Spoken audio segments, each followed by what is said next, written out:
All right, we're live. Perfect. Awesome. All right. First things first. Welcome to the Rhino and Dungeon. I gotta change that up. See, guys, I thought the whole D&D thing would work because the Rhino and Dungeon, Dungeons and Dragons, something else. I gotta work on that. But anyway, I digress. We're here. I'm kind of feeling it today, and I'm ready to get into this because this is my favorite, one of my favorite indie projects ever. And I mean, and I'm not just saying it just to say it. I am a huge fan of Relentlessly Bullied Hero. So much so that I do things like this. And let me just show you guys. Now, bear with me. StreamYard kind of changed some things up here, but that's okay. You guys are going to see a little bit of cringe, but that's all right. This is how much of a fan I am. I literally have these. I want this collaboration to happen between Grimoira and Nemeva. Now, my audience, you know who Nemeva is, and so you guys can read this. I'm not going to read all that, but basically, Nemeva is just showing why she's crazy. She's crazy or crazier than Grimoira, and Hero. Hero Darky Dark is saying, and I thought I was crazy for Grimoire. I mean, so I'm so all right. I'm getting tongue tied here. I'm gonna have a lot of fun with this because I've been waiting for this. You guys have no idea. I mean, it's to the point where, like, I just have to. Oh, look who joined us. Flaming Call. Hey, man. Hey. All right. Okay. All right. Let's get into the actual thing. Sorry. I'm getting carried away now. So, Kickstarter campaign that's going to launch soon. I don't know how soon. I know it's in a few days, so I don't know if it's 4 days from now or not, but it's launching in a few days. And sorry if I get a little distracted, y'all. I see Grimoire right here. I'm going to click. It is as simple as that. I love that woman. I think if I remember, it was August 5th was the day I put it as. Oh, awesome. Nice. So, Relentlessly Bullied Hero, darn. Is that so number 1, issue 3, right? Am I reading that right? It's basically implied that I'm still selling like the first 2 chapters as well. Oh, okay. Got it. Sorry, I'm gonna get a little tongue tied here. It's a shonen superhero manga. I'm not into superhero stuff like that unless it's something like, I don't know, crazy or whatever. And I don't mean like The Boys crazy. I tried The Boys, and it's just it gets deeply nihilistic. I find it deeply nihilistic, so to the point where I just like it depresses me. But I was thoroughly surprised when it came to Relentlessly Bullied Hero because, again, I'm not really into shonen superhero. Well, I'm overall I'm not into it, but this one I was impressed by the art. I was impressed by the fan service, a little bit of fan service here and there, not too much. I know a lot of these people on the internet like to say, "Oh, you're a gooner. You can't have this. This is sexualizing women, yada yada yada." And it's like, dude, can you shut the I was about to cuss. Anyway. Honestly, that's basically one of my top rules is it's like that Ron Swanson meme where I'm like, yeah, no, I'm just gonna do what I want. At the end of the day, everyone has an opinion, and as I say to a lot of people really just talk just to talk a lot of the times. You know, everyone want to have their opinion and such, but I don't want to say very little, but a lot of them are just doing it either to just be a part of the conversation or just to act like they have a conversation. So, you know, I do take criticism, but a lot of the time I'm like, yeah, I'm still just gonna do what I want. It's like if you like it, hey, enjoy. If you don't, well, I mean, hopefully it can lead me something that can help me. But if not, okay, yeah, there's a bunch of other things you can read to your liking. Yeah, I'm not holding a gun to your head saying, "Hey, buy my stuff." You can walk away anytime you want. Oh, don't. Yeah, free country. Yeah, well, we'll see how free it is since we're facing some internet scuffle lately with the dear old payment processors and the middle-aged women and all that, and the tyrants, the people who like to censor because they think they have a lot of power. And Kate, I didn't want to forget you in this, but what do you think about this beauty right here?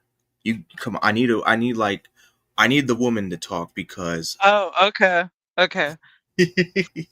Gotta speak woman talk. Okay, got it. Um, she's actually pretty good looking. I gotta admit, I love the color palette that you chose here. Okay, maybe that's weak for me to say. Oh fuck. She doesn't look bad looking. Oh fuck. She looks great. Damn it. Yeah, good looking. Good looking. I don't know enough details to say I definitely want to hop into reading this story aside from her looking very good looking at me, and I'm debating whether or not my sexuality is straight or not. I guess yeah, he really put you on the spot. Yeah, he did. that's okay. She's used to it. She's used to it. Totally. But for real though, I am just. I know that with indie, they always show off the good looking characters. I'm guilty of that too. I do that. I do that 24/7 almost. And but really with Grimoira though, there's just she's able to enter, like I call them devil triggers. I forgot what they're actually called, but I call them devil triggers because this this wrath version. She has a gluttony version. She has like all these sin versions Oh, of okay. her powers. So I'm really interested in seeing the lust version, not because what you think it is. I'm just gonna put that out there. I'm really interested because I want to see like just how just I just Yeah, want I to see totally what get Ken that. comes up with that one. But dude, I'm like, I gotta see more of this. Like, okay, I want to see all of her versions. Of course, don't like cram it all in or anything like that. Oh Space, yeah, take like it space, slow and easy. yeah, because there was that one or two times where she actually had to use her rap version. I gotta look through the previous two installments of that, or issues, I should say, and get just catch myself up. And there's this character I'm getting. Okay, look, I'm gonna get a little out there now because I'm such a huge freaking fan. In the first issue, there's this guy who what was the burst Zerker, and he's just throwing bombs here and there, just the way he is. And I don't know why I wouldn't say resonate, but I liked him a lot. It's just like there's just this one line where no, there's this one scene where he's just going against after his. I think he was going after his bakery. It's a French bakery, and the Yeah. guy asked him, and he was like, "Fuck the French." That's why. Like, I'm like, yeah, you can't get more comic book villainy than that. But I mean, he was a good starting point of a villain, really, of what Zeal will face. Now, the second villain, I'm not going to say too much because I don't want to spoil people. I'm going to try my best to monitor myself with it, but Don't worry, I'll interrupt you if it seems to go into like spoiler territory. Just like yeah, somebody just needs to give me a keyword to like say, and then I'll be like, oh wait, no, you can't say it. No, no, you're gonna have to skip that, buddy. No, we can't go into that territory. No, no, no. No worries, we're all friends here. I don't mind a little spoilers. That's the fun part of interviews. now, But True enough. yeah, it's kind of fun that you mentioned it because when I first was coming up with the idea, yeah, there actually was a project before this one I was working on, but yeah, I kind of dropped it because of some things about it. So of course, when I was starting new, it was like what? It's been like what, almost 2 years since I started, maybe. Oh But has wow. it been that long? Just about. Cause I remember I did one January, like It okay, doesn't no, feel that long. I did one It like feels January. 'Cause I remember number two came out. It actually reached backers like early this year, mm-hmm. and the Kickstarter launched like November last year. So okay, no, I'm just about to come up to 2 years. I think like next January or such. Oh, Yeah, that's good. Yeah, I can't wait. I can't freaking wait, dude. Yeah, I might have to check the timeline, but yeah. So around that time, like 2 years ago, that was like, I don't know, like peak. I guess you could say superhero fatigue or the label. Like, okay, all the series are like this deconstruction of the heroes and such, and every hero is either just a jackass or whatever. And as someone who actually appreciated heroes since I was young, I'm like, bro, this is like, even in comics, the heroes are just acting like jackasses. And Oh, as someone who grew up watching stuff like, Justice League Unlimited, Status Shock and such, I'm like, bro, these heroes are just awful. And so Yeah, this was kind of made in like, basically kind of like in a response to that, where it was like, hey, instead of all that cynicism, the hero is just someone who just abused the power for like personal white things. Oh, we can just let it go. It was like, no, let me try to like bring the classical, not truly classical, but bring like back that core, uh, I guess say core concept or greed of a heroism back in like, a more modern story where it's still like, okay, it's not just 1940s, oh, Superman throws a mini Superman out his head kind of stuff. But like, okay, still is a more modern story, but it still kind of keep that modern. The hero is truly a good guy trying to do good stuff, not just because of what he says, but how he acts. But of course, since it's anime, I kind of added a bunch of other fun stuff. So that's how he has now a big titty golf girl who's now following around, who's a villain, and all this other stuff. So it's kind of like a good fun time. yeah. No, keep talking, Ken. Like for real. Like I'm trying to. I want to hear more. same. Because it's one of those things where like I feel like stories like these are haunting because a lot of people, especially when you see how people or discourse on like the internet goes, like a lot of the time, even just like a minor misstep, people get ravaged and try to take you down and all that stuff. I'm like, yeah, the world's kind of gone to a place where everyone just have like a very spiteful, evil bone in them.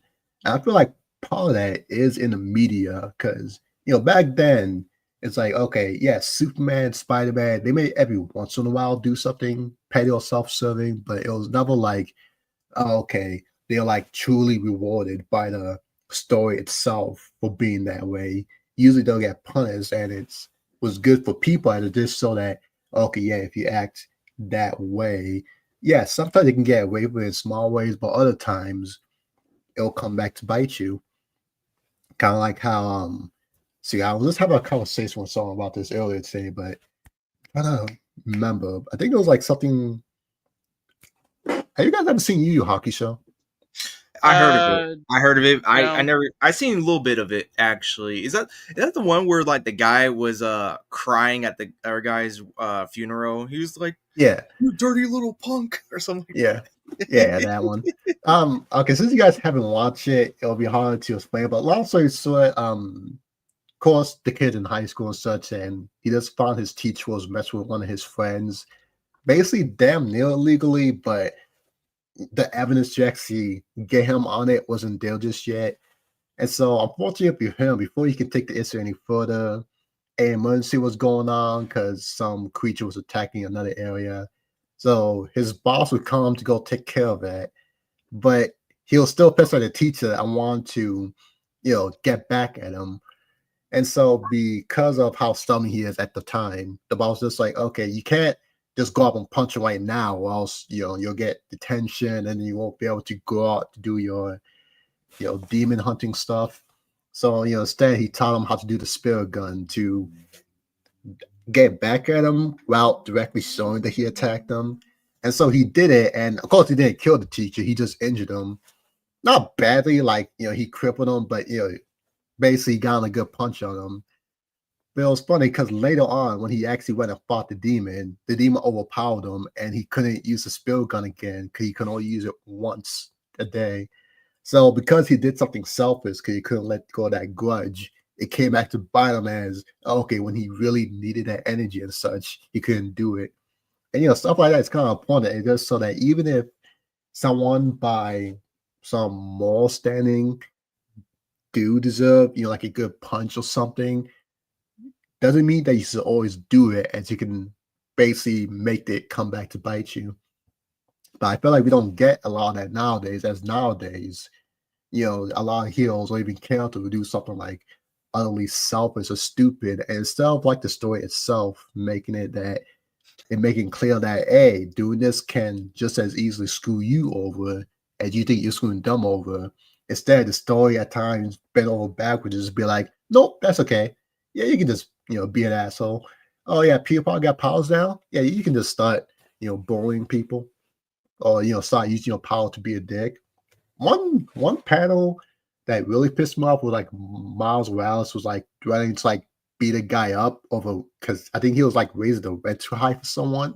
And I'm just like, how do you go from great power to great responsibility where Peter learned to not be a jerk? Because the last time he had his grandma killed, to, yeah, no, Spider-Man's threatening someone over rent, when it's just like, people like Tony Stark, Matt Murdock, even this guy with like the greatest scumbag, like the best lawyers, the best billionaires who can easily solve whatever he's doing. But instead, you decide to abuse your powers like that. Like, what the hell? And instead of, I mean, granted, I didn't read the full comment, so I don't know if he got any retribution for it, but doesn't make a lot of people talk about it. It seemed like the story tried to position him as if he's right. So there's a lot of cynicism here. I think a lot of it spawns from the media. Well, the heroes are not really acting heroic or grandstanding, yet they're still being treated as the good hero. And it gets it in people's mind that, oh, okay, I don't have to truly have to be a good person. I just need to be justified, and then I can do all this asshole stuff. So this series is kind of like, I don't want to say like my rebuttal as if I'm making a grand statement, but it's kind of like me going, yeah, no, all that stuff is cringe to me. Let me see if I can put in at least some form of heroics in it. Yeah, that's why like the first episode, Zero goes around kind of, I won't say that he hates a lot of heroes in this world, but he definitely has a lot of critiques about them. And kind of monitor that about how I see how a lot of, especially newer heroes, are acting well. It's not just about them actually having good stories, being dedicated to the work. Where instead it's no, a lot of these guys are just treating like celebrity status, as if being a hero is not even secondary, but like the fifth thing on the list to do. I was like, okay, this is an actual approaching role. You got people's life in your hands. Why you guys half the time being like mean girls? Yeah. Yeah, I kind of, I mean, not kind of, but you did actually picked up on that more with the, what was it, the heroes meeting that Zeal didn't want to go to, which I'm not going to spoil too much. I can't spoil too much, but I do want to show this art because these two artworks, because this is what happens when if you guys decide to like back the highest tier, you get cool artwork like this. And no, it's not going to be no naked women in there. It's not. It's not his style. It's more my style, but it's not his style. Hopefully this isn't. Hopefully this isn't backfire. Oh no problem. But yeah, no, I try to take so I forgot what I call it. But it's like I like to take a little bit of a less is more approach, where it's not like I'm against it. It's just more like let me try to set up for a special occasion. So when I do actually bring it out, it's like a wow, look at that. Yeah. So I mean, this is so cool though. I like how you first called it the reporting for duty. I can't remember what you called it this for the second one, but dude, I like this. It's like bringing back the integrity of what the heroes actually stood for, with Zeo cleaning the who was that hero's name? What was that hero's name? Oh, we never said his name yet. Oh, okay, cool. Most people just call him the Star Hero, but he does have a name. We just haven't revealed him yet. Maybe it'll be reviewed in the near future. Yeah. Next time on Relentlessly Bullied Hero. Yeah. So you got the people right here. You got you know, the backers, Vito, Michelle, Lowell. Of course, oh, who's this guy over here? It's a great mystery. Yeah, the world may never know. That's Lily right there. That was the kid that got saved. But dude, when I first like saw her, I was like, that is such a cool looking character. Now, of course, you got Grimoira right here. I mean, I like this. I love her clothing. I love the clothing styles of these two. I do. But dude, I was just I loved it. I was like, I thought that was really cute. I didn't want to get too much in depth. Let me exit this out too because I wanted to show this and it's gonna kind of slow down my computer. I think some of y'all noticed that. Oh, no But problem. Yeah, something like that's kind of what I mean was like, I feel like with a lot of heroes. I mean, it seems like nowadays we're getting back to that more often with like the new Superman movie. But beforehand it was bleak, and I'm just like, that's you guys should be better than this. It's kind of like the second one. Well, they went to the ball and it wasn't even like, oh, okay, they were actually gathering there to like do anything important. They just got around and got drunk. Not got okay. Well, I mean, they did drink a lot, but they were just screwing around instead of actually, doing anything. And yeah, I was like, yeah, that's kind of how I see like a lot of heroes was like, okay, a lot of you guys are not actually do. It's like, yeah, they fight, but it almost feel like culprit obliged. Oh, you got to punch everyone every once in a while. Then you guys actually doing something. And I get it, it's comics, because of the way comics are, well, nothing truly stays solved. Yeah, it makes it hard to always just make the issues about fights. But even then, that doesn't mean you just need to make the series just all basically a sitcom and stuff like that. It's like, okay, this is still these are still superpower beings. You shouldn't make how they act around be that casual. yeah. Dude, I was really excited for the second one too. You had no idea, dude. Especially when I saw how that setting was with the ballroom. I was like, oh, this is gonna be good. I was like, I don't know what's gonna happen, but that's like I love the trope though, where the character trying to not say too much, but trope where the characters are in this No, speak up, say your piece, my guy. majestic setting, and then, ladies and gentlemen, thank you for being such great guests. But it's time to give up your belongings and all that. I was like, I love that trope where the villains just come in. It's so classic. I mean, I think I've seen better. I'm not saying yours is not good. Not I'm not saying that at all. But I've seen ones that are like I loved it, like Mass Effect 3 with Citadel DLC, where it was basically like that.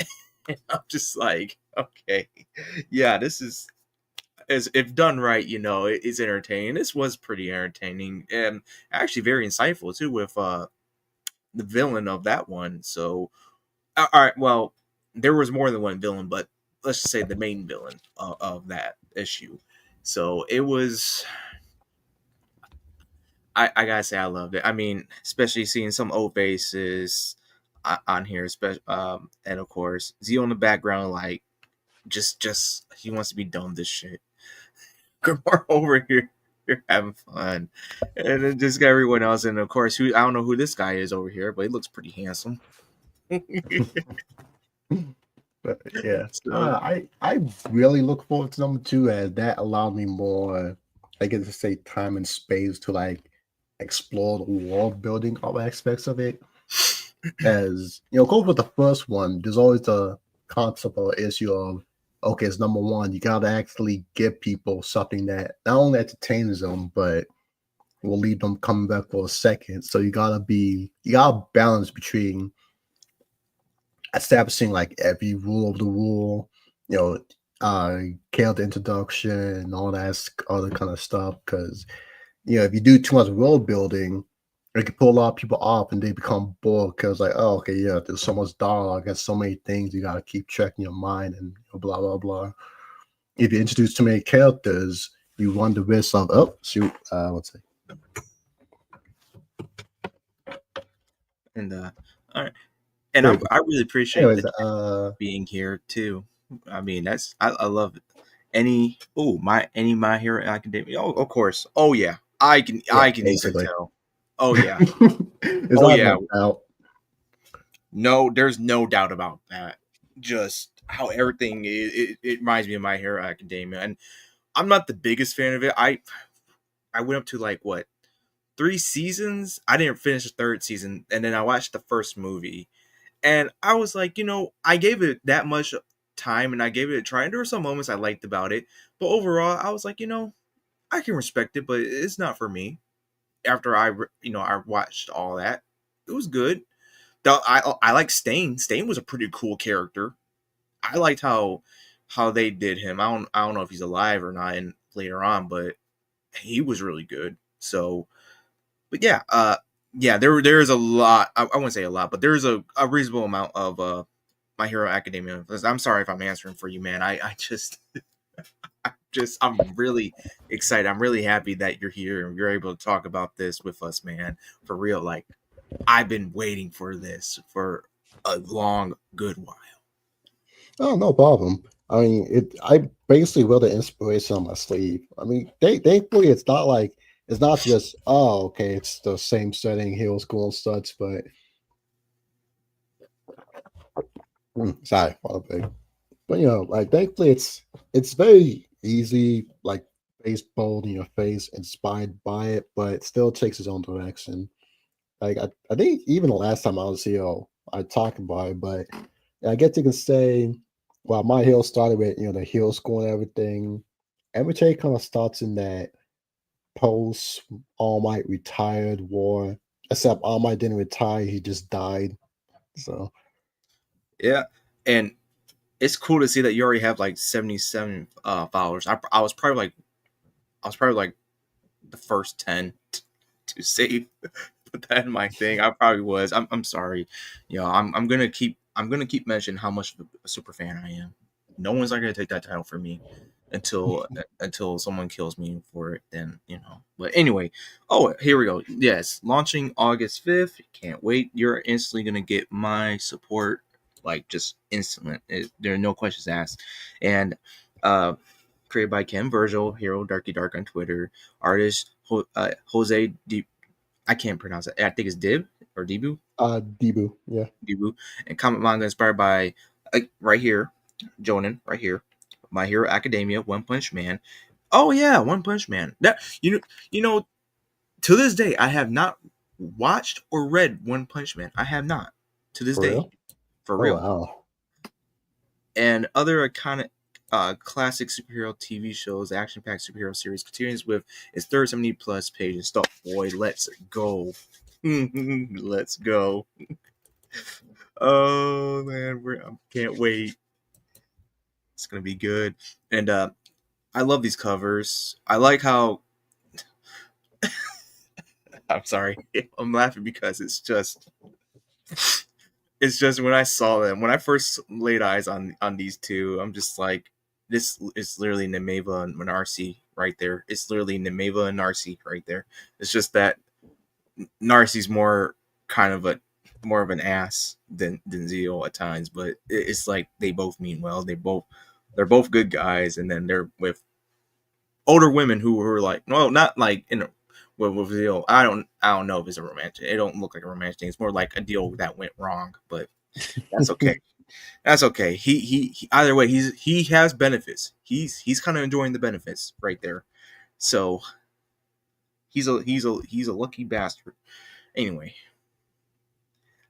I love this. I mean, I just Grimoira is just that character where doesn't she doesn't like command. She demands the attention. Like, bro, you just you're gonna get into some stuff. I don't mean like bad, but it's gonna be good whenever she's around.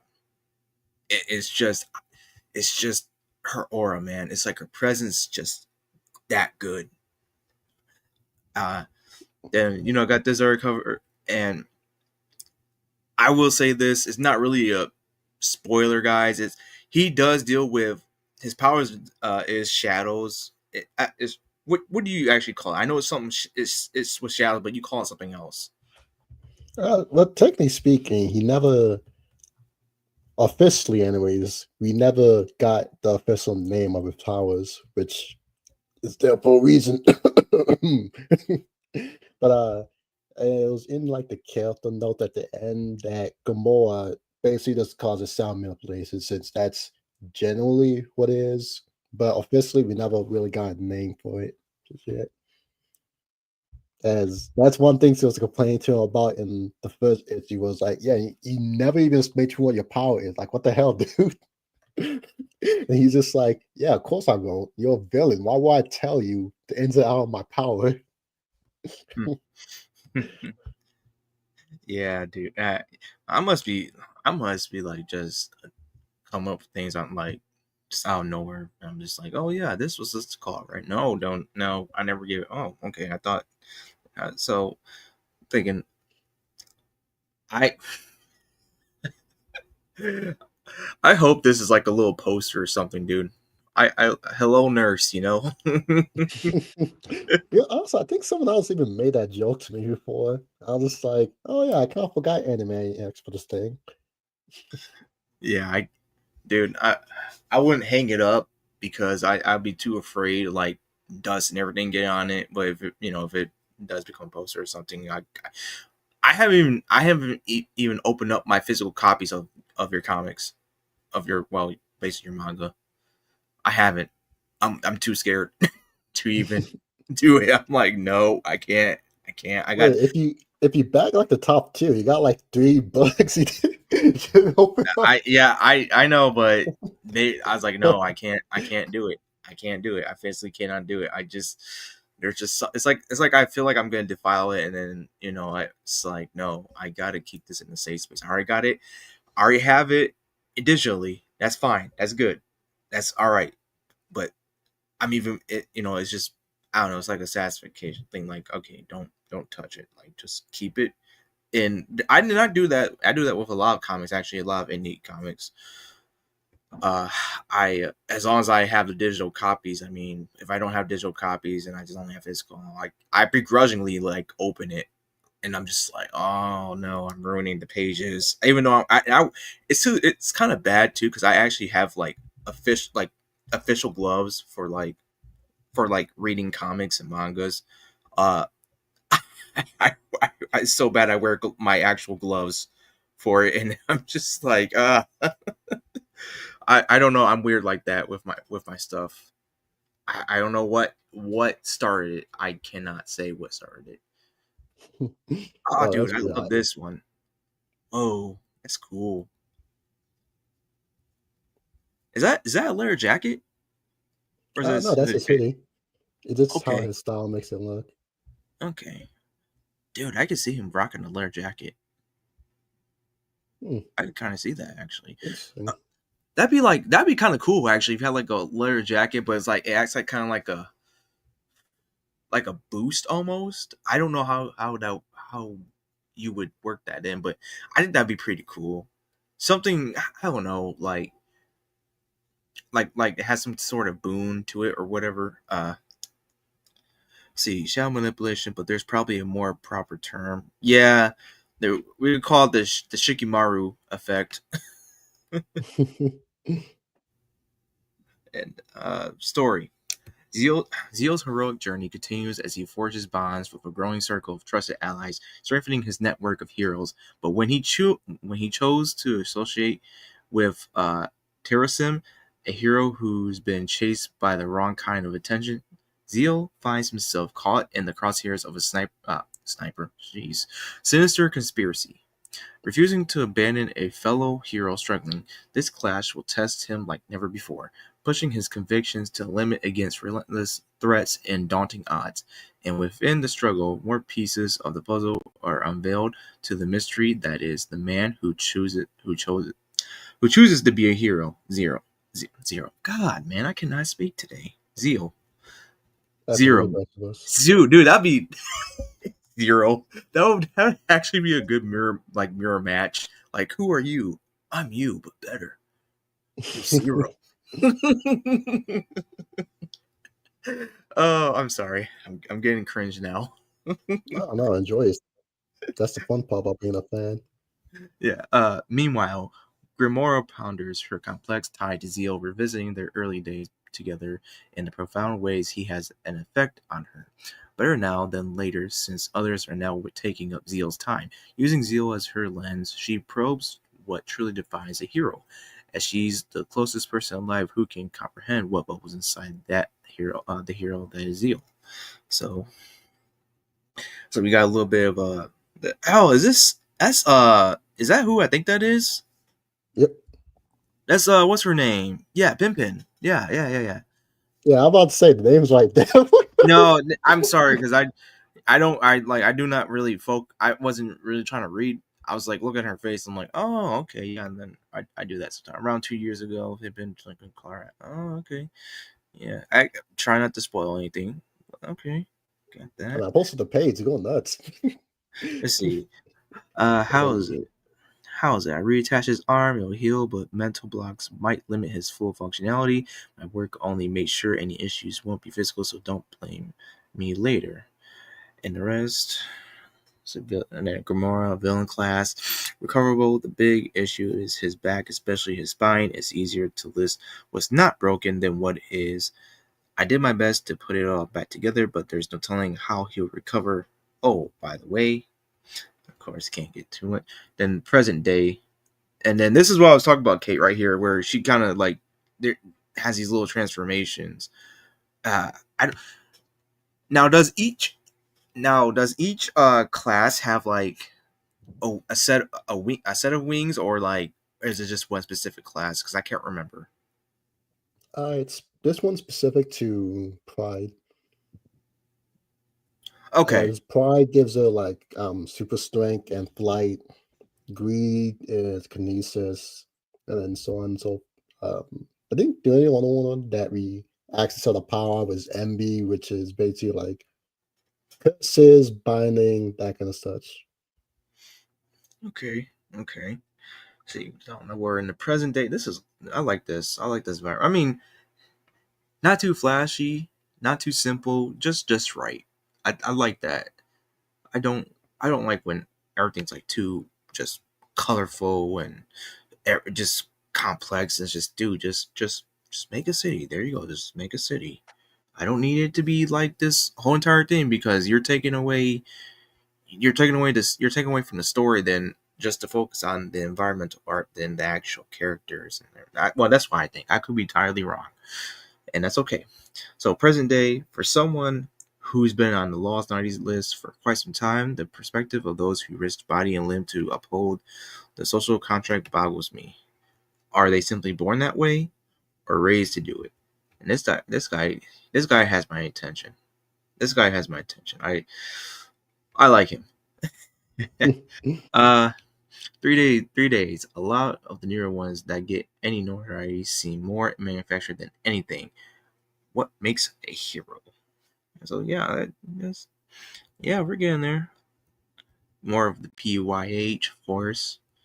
Then these interviewers have been weird with their questions lately. And here we go. This is what I'm talking about, Kate. This is what I was talking about right here. Just Oh wow. yeah. Oh yeah. It gets fun. Yeah, she gets fun. I love when female characters get a little crazy, and you're like, oh, I don't know if I'm scared or aroused. Probably both. Yeah, was there a study that came out that says that mentally unstable women are more popular than ever? I think I remember seeing an article like that on like Twitter or something. I mean, when you look through history, though, it's like I think the craziest one I've heard of, and this was like taken all the way back to Rome, where it was he was an emperor. I forgot what emperor it was, but he was an emperor, and he was afraid of his sister because his sister had poisoned him the first time, and the first and only time. He was why he was so scared of her, because she was not really a big fan of him marrying another woman. She wanted him, like she wanted her brother. he was just definitely scared of her to the point where he would try to like stay like avoid her at all costs, dude. Yeah, I would too. like she was to the point where like I was like, if I can't have my brother, nobody can. Like, oh my god. I'm like, oh god. That was yeah, that was all these people, you know, kind of, I know it's all joking fun and everything when people like, man, I wish I had a yandere girlfriend, but I'm just like, I'm thinking like, man, those are some of those people actually mean it though, until they get one. Don't get me wrong, I like a little excitement myself, but you know, I want them on like if there's a scale from 1 to 10, I prefer it to be in like the 1 to 3 range, maybe a 4, but 1 to 3 range was like, oh, you got that little bit of crazy, so that life is always a little bit exciting, but thankfully it's manageable. There's gonna be an off switch. I can I can I can fix them reasonably. Yeah, I don't actually have to worry that if I say one wrong thing, I might actually get stabbed. Oh man. Yeah. Yeah, I don't know. Kate, what do you think about this conversation? I think you're both nuts. Clearly, you would not want an unstable woman. Like, no. I'm proof of that. I'm proof of that. Okay. I mean, I'm not like super proof of that, but I'm leaning into the territory of being more insane.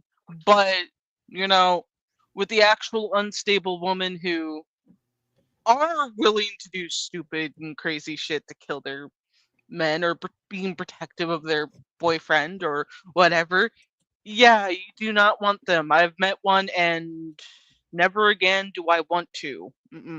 No. I'll take a good 7 out of 10. Just Okay, whoa, calm down, my guy. I'll take a good 7 out of 10. Not enough to kill me or anyone, but enough where they're just I a little consider bit. a 7 out of 10 stalking you from your work, going back to your house, and then making sure you're not checking out any other girls. No, that's an 8 or above right there. A 7. How's that an 8 or above? That's an 8 or above. That's the trick. 7 is the right blend a little bit. That's the trick. Yandex will make you think that the lower numbers is safer. It's like, nope. Yeah. Yeah, that's why I went from like 1 to 3 because it's the lower end. Yeah, you like my philosophy is always want to beat the odds. So having that, okay, they're gonna be at worst at least 70% sane is preferable to me. That means like even if they're lying or they're a little bit more cunning, it's like okay, maybe they'll want really a 3, they're like a 4 or 5. It's like okay, yeah, that's still somewhat manageable. If you're gonna go right in at a 7, you're just waiting to get trapped. Yeah, now that's gonna be the fun part. That's gonna be the fun part. You gotta, it's like it's kind of like it's gonna be like L versus Light again. So you just gotta play a lot of mental games. That's all. But in the end, gonna win it. No, well, I don't know. And I'm joking. I'm not being serious. I know some of y'all out there like, oh, he actually wants a girl like that. No, I do not. No, I don't got time for that. All right. My energy is already kind of low after. They real joking. But yeah, but it is always fun to actually have Grimoira act a little villainous. I mean, that is part of the I need fun more of part. that. Yeah, because that's one thing I did a hard commit to when I started the series. Was like, okay, yes, Grimoira is a villain. She's cordial with Zeal. They're not. She's not, just mass murdering people on the daily, but I don't want to be like, oh yeah, she's a villain. She's done all this stuff, but don't worry, she's a different kind of villain. It's like, well, no, I'm gonna solve that. She was a villain for a reason. She does have her issues. She killed people before.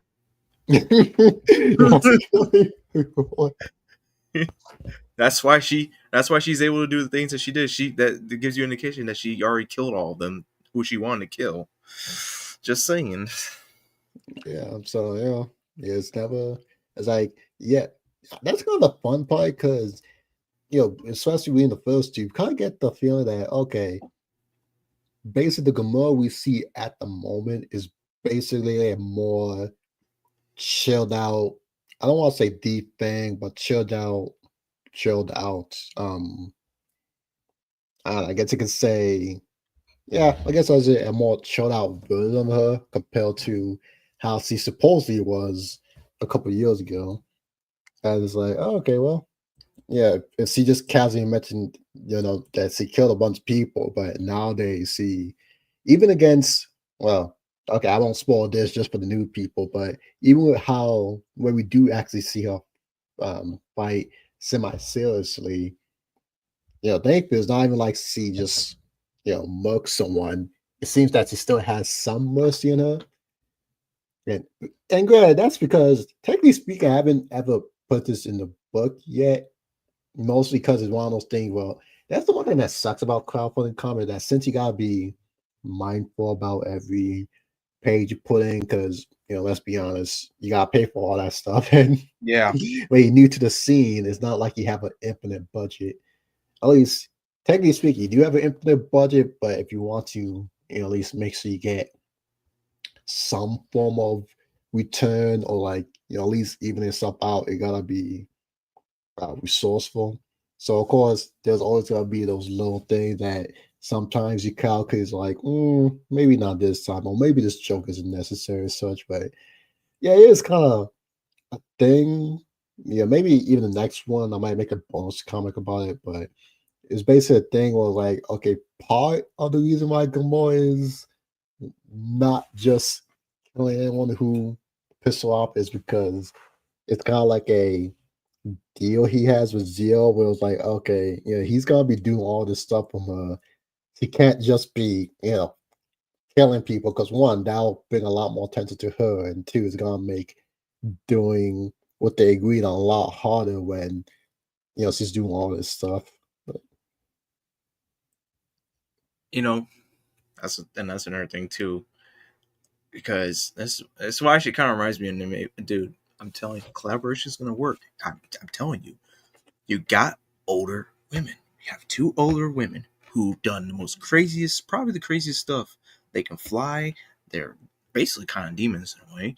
And dude, it's like, oh yeah, I did all this stuff when I was younger. I was a lot more creative, but now I'm a little bit mellowed out, or well, a little bit more uh punctual with what I want to do. And it's just like I can have my crazy moments here and there because why not? Dude, so I love Grimoira. I do, but I love when she just got that look. She got like, oh, here we go. Got the aura, the power radiating from her, and she's like, enjoy your games, but remember, I'm your lifeline, boy. You are a weakling begging for salvation. I claim that life. It's mine now, mine and forever mine. Stay focused on who you're meant to entertain. And yeah, you could kind of, I could kind of say, well, she's getting possessive, rightfully so. I would I wouldn't be opposed to that. Anyway, I'm sorry. I'm getting I'm getting a little out there now. So to the best of us. so now I like these little information and tidbit of information too. It's like with deviants, their source of power being directly connected to their bodies, they benefit from better physical affinity. Meanwhile, mages have better versatility at how they can manipulate the concept. You have shown capabilities from both of these is not unheard of, but oh, and that's our new girl. So they're our drunk. They think you're some undercover demon sorcerer. Yes. And then this happens. So I wouldn't. I'll be honest. I would be screaming. I would be screaming if I was just like, oh, she's drunk and she's flying. And worst of all, I'm being lifted in the air too. Hey, this is no game. Don't you know? The census says that on a yearly basis, FYI, wait, WD, Well, who are they? FWIs cause at least 20 deaths a year. That's flying while drunk. Oh my gosh.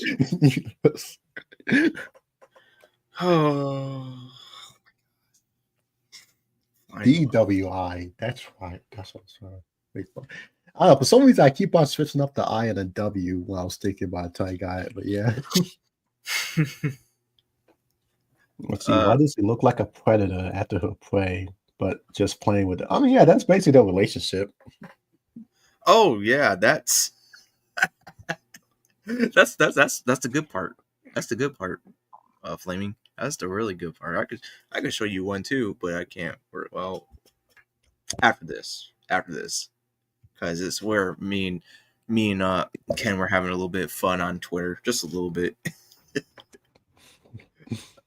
Character Zeo, one of our main protagonists. He may be intense, but his heart is in the right place. Despite being stuck in a bonding deal with a villain, he'll try his best to help out society, though no one knows where he came from or why he chose to be a hero. I mean, look at that. Nice. Grimoira, a veteran villain who got Zeo stuck in a bonding deal, loves to tease him as she got little else to do. Been in the villain game for almost a decade, so she got a history to her. Some she enjoys, others she's not most proud of. Lily, the mysterious companion of Grimoira. Hard to describe their relationship. Sisters, friends, servant. Either way, she's always around to provide her weird way of assistance. Yes. Vecno Shock. The first hero comrade Zeo made at the PYH conference, they stopped together. Despite being an entertainment hero, he has shown value to the civilian. I'm sorry, man. He have shown to value the civilian over self-fame. Yep. Yeah, I want to see more of him too. He's very cool, actually. And then Terrasim, a friend of Vecnoshock, the youngest in a legacy hero family. She seems to be chased by an ever-annoying press. It seems she annoyed the wrong people. Hope she can withstand the weight. Yeah, it kind of makes sense. I'm gonna guess that she's a drinker, like a heavy drinker almost, somewhat, but not to the point where it's like belligerent. It's more like a happy drunk, kind of. That's what I'm thinking. I could be entirely wrong, but look at that, dude. Look at that. Look at that body. Perfect. Look at those thighs.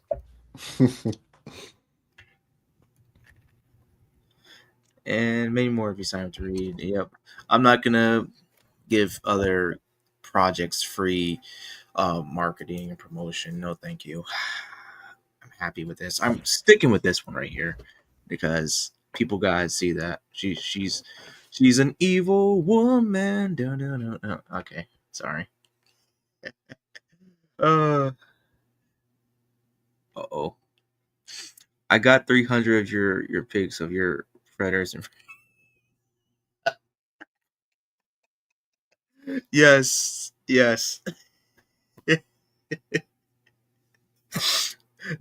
I love Nemeva and Narcy. They are the best. They are simply the best. They're I just I can't, when I talk about them, I can't stop sometimes. But that's okay. So yeah, that was that is Ken's upcoming Kickstarter campaign, Relentlessly Bullied Hero issue 3, and we're getting deeper into it. 70 pages. I am excited. I can't wait to show you guys the perks of it when it actually launches. already know that I'm going for the highest price tier because it's tradition. I love it, and honestly, Ken is one of the very few indie creators I actually truly I truly enjoy his work. I'm just waiting for it. Before I okay, I'm gonna show this, and and y'all, it's nothing crazy. I can assure you, there's nothing bad. At least I don't think it's bad. But then again, YouTube is very squeamish about things. I didn't show anything wrong. You guys know how I'm like. Ken knows how I'm like. Kate knows how I'm like. So I'm surprised Kate is my co-host, to be honest, because she's seen some crazy stuff. But then again, she said herself that she's kind of an unstable woman. So that's all right.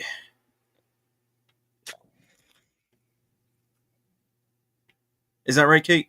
I don't know if Oh she yeah, that was right. Sorry, my speaker was acting up in my headphone, and I was like trying to turn it on a little. Sorry about that. did. That's funny. I'm sorry. I'm not. I don't I, mean to laugh. I'm not meaning to laugh at you. I just. It just feels like It's like It's like that one teacher talking and then like right, and you're like, oh yeah, I got it. yeah, I was paying attention, and I was like very, very entertained, and thought it was interesting. Yes, my brain was just like off and on when I was listening, and I'm like, name one character. Yeah, she's calling me boring now. All right, No, all I'm right. not calling you boring. I was just like very amused by this, you know? I was like I I honestly really enjoyed listening, that I kind of got into my own thoughts, and then I got caught up with multitasking, both listening and writing at the same time, that I just kind of was like, wait, which subject am I talking about now? Am I writing something, or am I talking now? So I got lost in that. Sorry. Oh, no problem. It happens to the best of us. Yeah, yeah. So there was this. I had to dig back a little bit because this is like 2 weeks ago maybe, and Ken was like, a fun question that popped up for me is how this dynamic duo will fare in different worlds of series. The answer is chaotic, and so you got Oh more of it. well. Yeah. Hello. Anyway, I'm sorry. Again, hopefully you guys don't see nothing crazy. Okay, here we go. So I literally put, oh, it begins. I literally put these couples. These couples meeting would be a great play on each other. Narcy being the ass that he is, pretending that he doesn't care about mortals when his action speaks volumes otherwise. Nemeva, a former villain of sorts, who is an apex demoness. She's possessive with her pretty boy. And yeah, this is a very lewd. This is one of the very rare lewd artwork, and that's not showing too much. But anyway, I digress.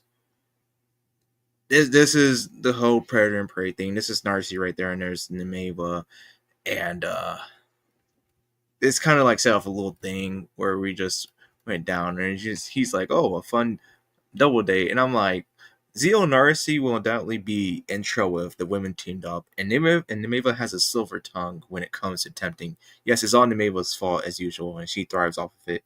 And we kind of went back and forth. He's like, oh dear Lord, these poor boys, double the trouble, double the annoyance. Their blood pressures will skyrocket. And I just said the hunt is coming back with a loving vengeance, and I just I can't wait. I want to really. You have no idea just how bad I want to like make this. Like I just want to have like a little bit of a collaboration with these two, nothing too huge, but something short and simple, and just diabolical too at the same time.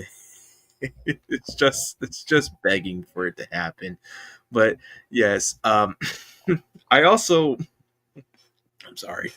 I also have like a few things bookmarked, but because let's just say it's been kind of an interesting week for Twitter, especially for the artist circle of things. What's his name? What's his name? Teleportee, whatever, however you pronounce it. He seemed to have like some moral conflict going on. where I don't know if he was like belittling his like people, like his own audience, or I don't know. It was just so freaking weird. And this isn't the first time I've seen some weird posts like that before. My first time I seen it was back when that New York assassin basically clapped that CEO from behind, and he made like a picture.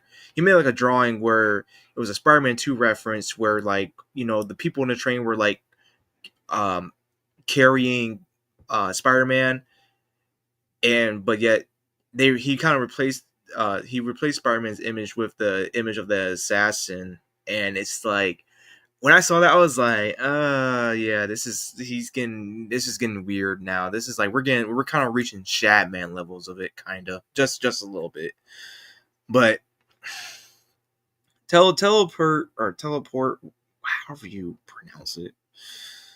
This, I don't know what to make of this. I'm not really upset about it. It's more like I don't know what's going on with the guy.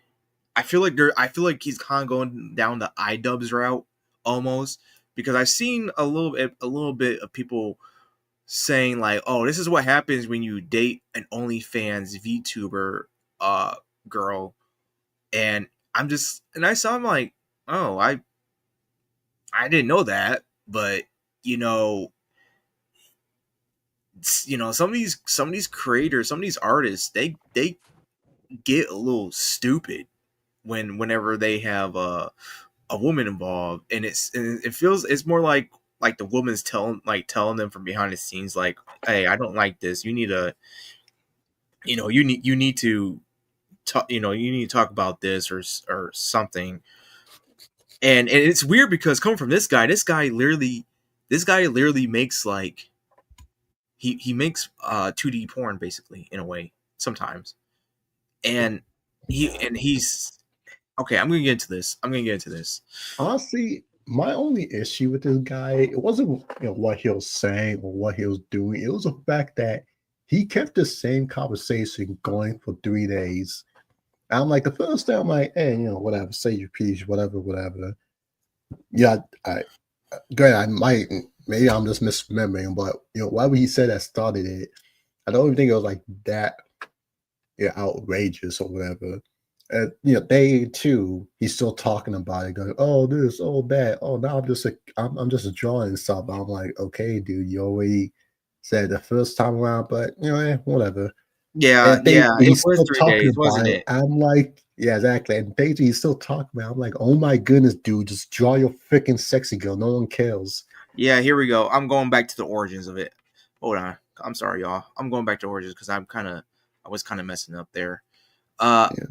hopefully, and I'm not talking crap about this guy. It's just weird. It's just weird because I didn't knowing a little bit of lore about his dating life now, which I wasn't looking for. It just people just repost stuff and it gets a lot of traction, and I'm like, yeah, he's going down the iDubbbz route almost, it seems. But it started off like this, where I'm not a prize, not a measurement of success. I'm a person. I just want a chill, respectful interaction. Listen to me, value me, and kindness, respect, care. And then it's like he chose like the time where and I'm thinking like, okay, is this him like rage baiting or anything? I wasn't too entirely sure. Then like, I gotta be careful because you just never know. I don't pay attention half the time when I'm on Twitter. But then it just,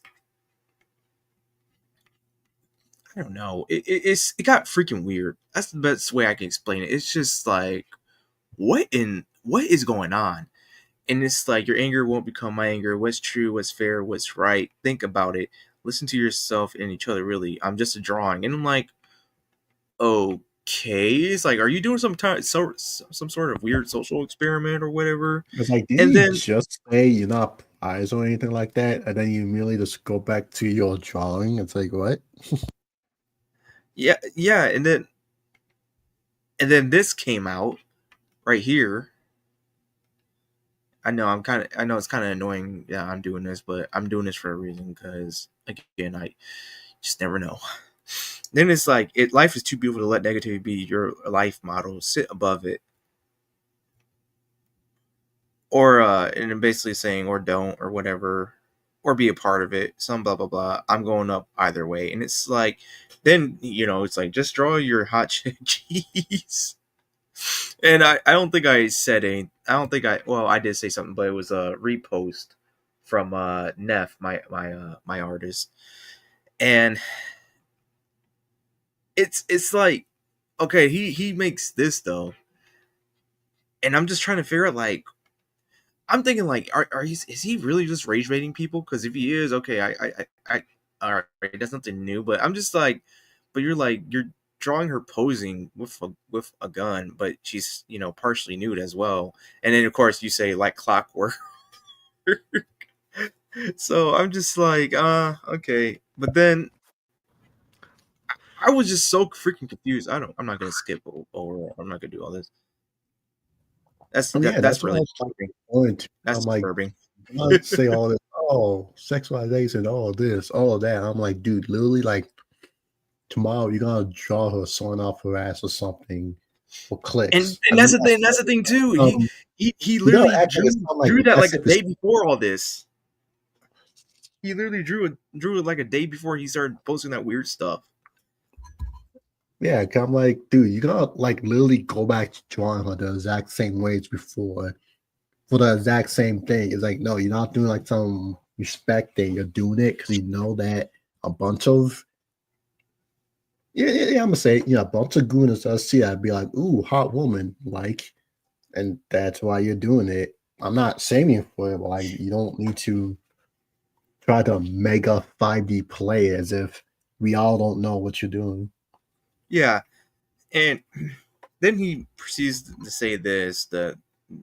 He says, well, let's say, but type it. So I felt I should say this. I wanted to draw a hot woman and then make her say something, but I didn't want to make her say stupid gooner BS anymore, so I made her say my opinions instead, which never does well.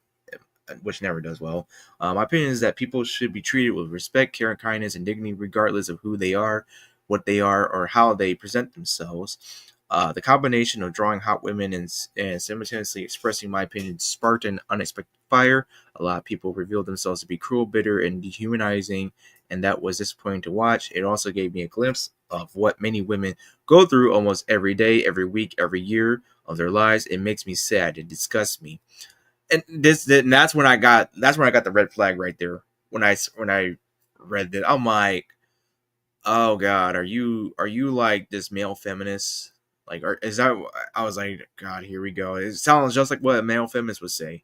But anyway, let me be absolutely clear: it is not hypocritical to create or consume NSFW and still respect women at the same time. The idea that NSFW is objectification and inherently dehumanizing speaks more of the viewer than it does about the artist. No one important is telling you to devalue women or to discard their feelings, thoughts, opinions, hopes, dreams, or humanity. So you can't absolve yourself of responsibility by trying to make the point of you made porn or she dressed a certain way. So clearly she wants to be devalued and treated unkindly and disrespectful. No one wants to be treated unkindly and disrespectfully, not even you. I would not apologize and stand firm in his position. I'm just like, I'm so confused, dude. I'm still confused. I'm like, what the hell is It's like, going how do you even get here? Like, what conversation was leading? Oh, excuse me. What kind of conversation was leading to this? Like, who was saying she means nothing? Screw her.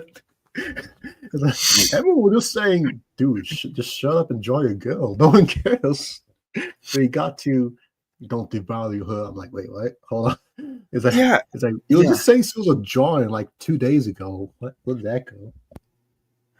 yeah, that was a big word salad. Flaming Claw says, sounds like a typical day on Twitter. Yeah, it is a typical day. Just but Ken says like, oh my god, just draw your freaking sexy lady. You're going to do it again anyways tomorrow. This isn't on some fifth dimensional degree thinking, nor are you on that level. And he's not. And you know, he has a very successful Patreon or whatever it is now that he's using. I'm guessing it is Patreon because I see it right there on thing. But it's like, why? Why are you like? Why I are heard you that on the just? Patreon, there was like an artwork where like it was a girl he usually draws having sex with like a teacher for extra credit. I'm just like, I mean, I'll be it, I'll enjoy that content, but I'm like, okay, it's kind of weird that you're saying like it's like you're saying two different things, and it's like that was raised like the base of my comic. I'm just like, oh wow, and that was like the base of my comic. It was just like, okay, my dude, you're not saying anything profound. You're saying, oh, everyone should be treated with respect. It's like, yes, that's like maybe not 90%, but that's like most people's consensus, at least at this point. Like, yeah, some people might not have high respect for people depending on where they work or how they work, but respect and I don't know, cordial or kindness are two different things. If you get what I mean. Yeah, no, I get what you mean. It's just It's kind of like it's never a good look. you can hit a coworker because he's annoying, but if that coworker start having 5 different people start punching them, you're not gonna be like, oh yeah, screw that coworker. It's like, no, please. So most people would be like, hey, yo, like back off of him. Yeah, unless the coworker start the fight, then they may not be off it. But usually, most people are like, hey, even if I don't like him, I don't think he deserves to get 5 people beating him up. Yeah, no, and this is what Neff said. Neff was like, I guess I'll add my 3 cents. Right message, addressed at the wrong targets with the wrong tone. Of course, it backfires. It's folly to expect anything else. It's not us sexy character enjoys that should be for, that should be for. It should be for the collective shout types, and that's the thing too. He had a point. But before I get to that, I just responded. I was like, I don't really care. I'm tired of hearing about women always needing protection, but yet nobody bats an eye for us men when we're at our lowest points.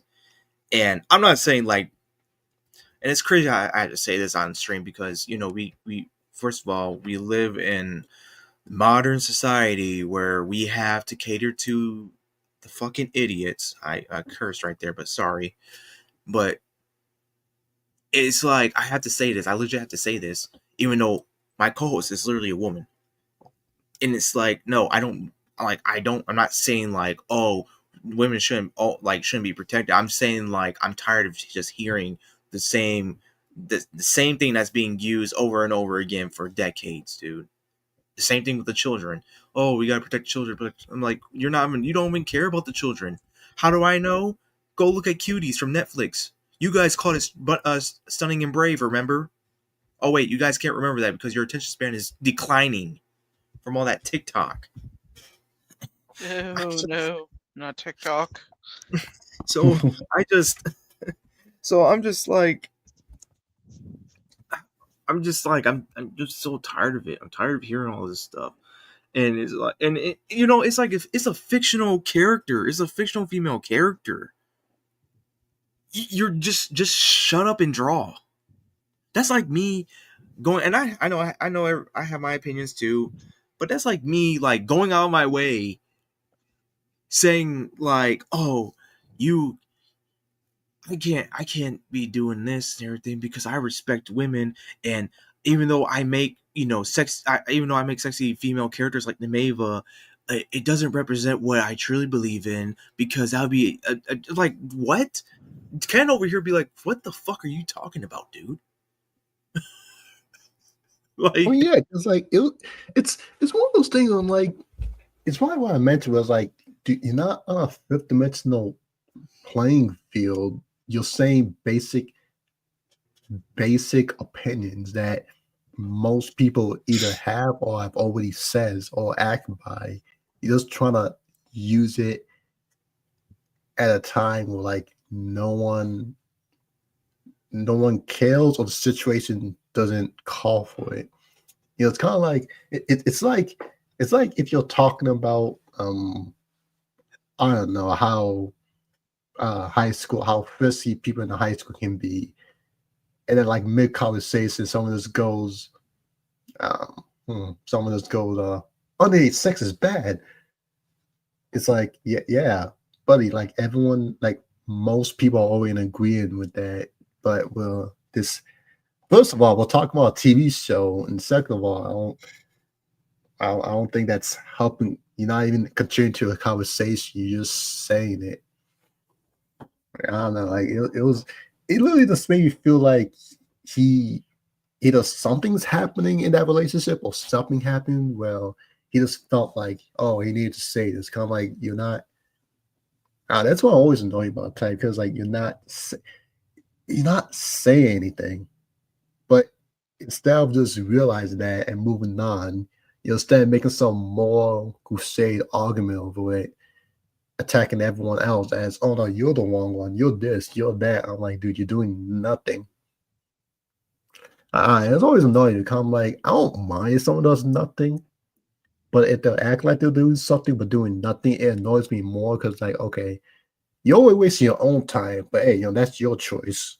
But now you're wasting everyone else's time as you're trying to bring everyone else into this dumb conversation. Yeah, and you're trying not to sound like you're complaining about getting a backfire, but you are, because you're responding to it by making that thread. I mean, not thread, but that post. For 3-4 days, by the way. Oh my gosh, dude. And that's why I was like, oh my goodness, kind of like, why is this still going? You always said it once. Why you still need a second one? And then a third post. And then a fourth post. It's like, dude, just draw your freaking sexy lady. You gotta do it anyways. Like, you don't need to keep this going. Yeah, it's just like, and then he did the next day. I'm like clockwork. You still gotta draw her in the exact same way, doing the exact same kind of sexy bait to attract the exact same people you say you dislike for easy clicks. Okay, that's your only way. Yeah, I don't know, man. Yeah, I don't. Yeah, I got a weird feeling ever since he made that drawing of that New York assassin. I'm like, yeah, something's just not right.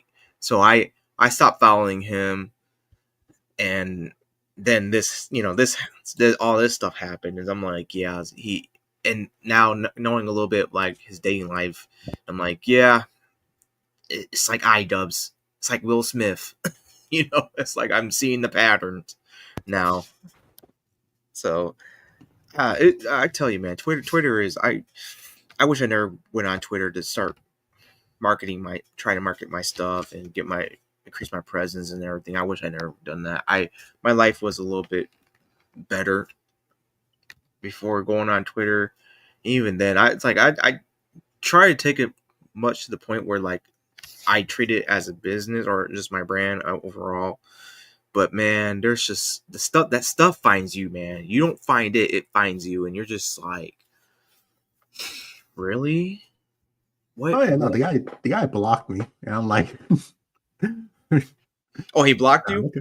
Oh yeah. I was like, oh wow.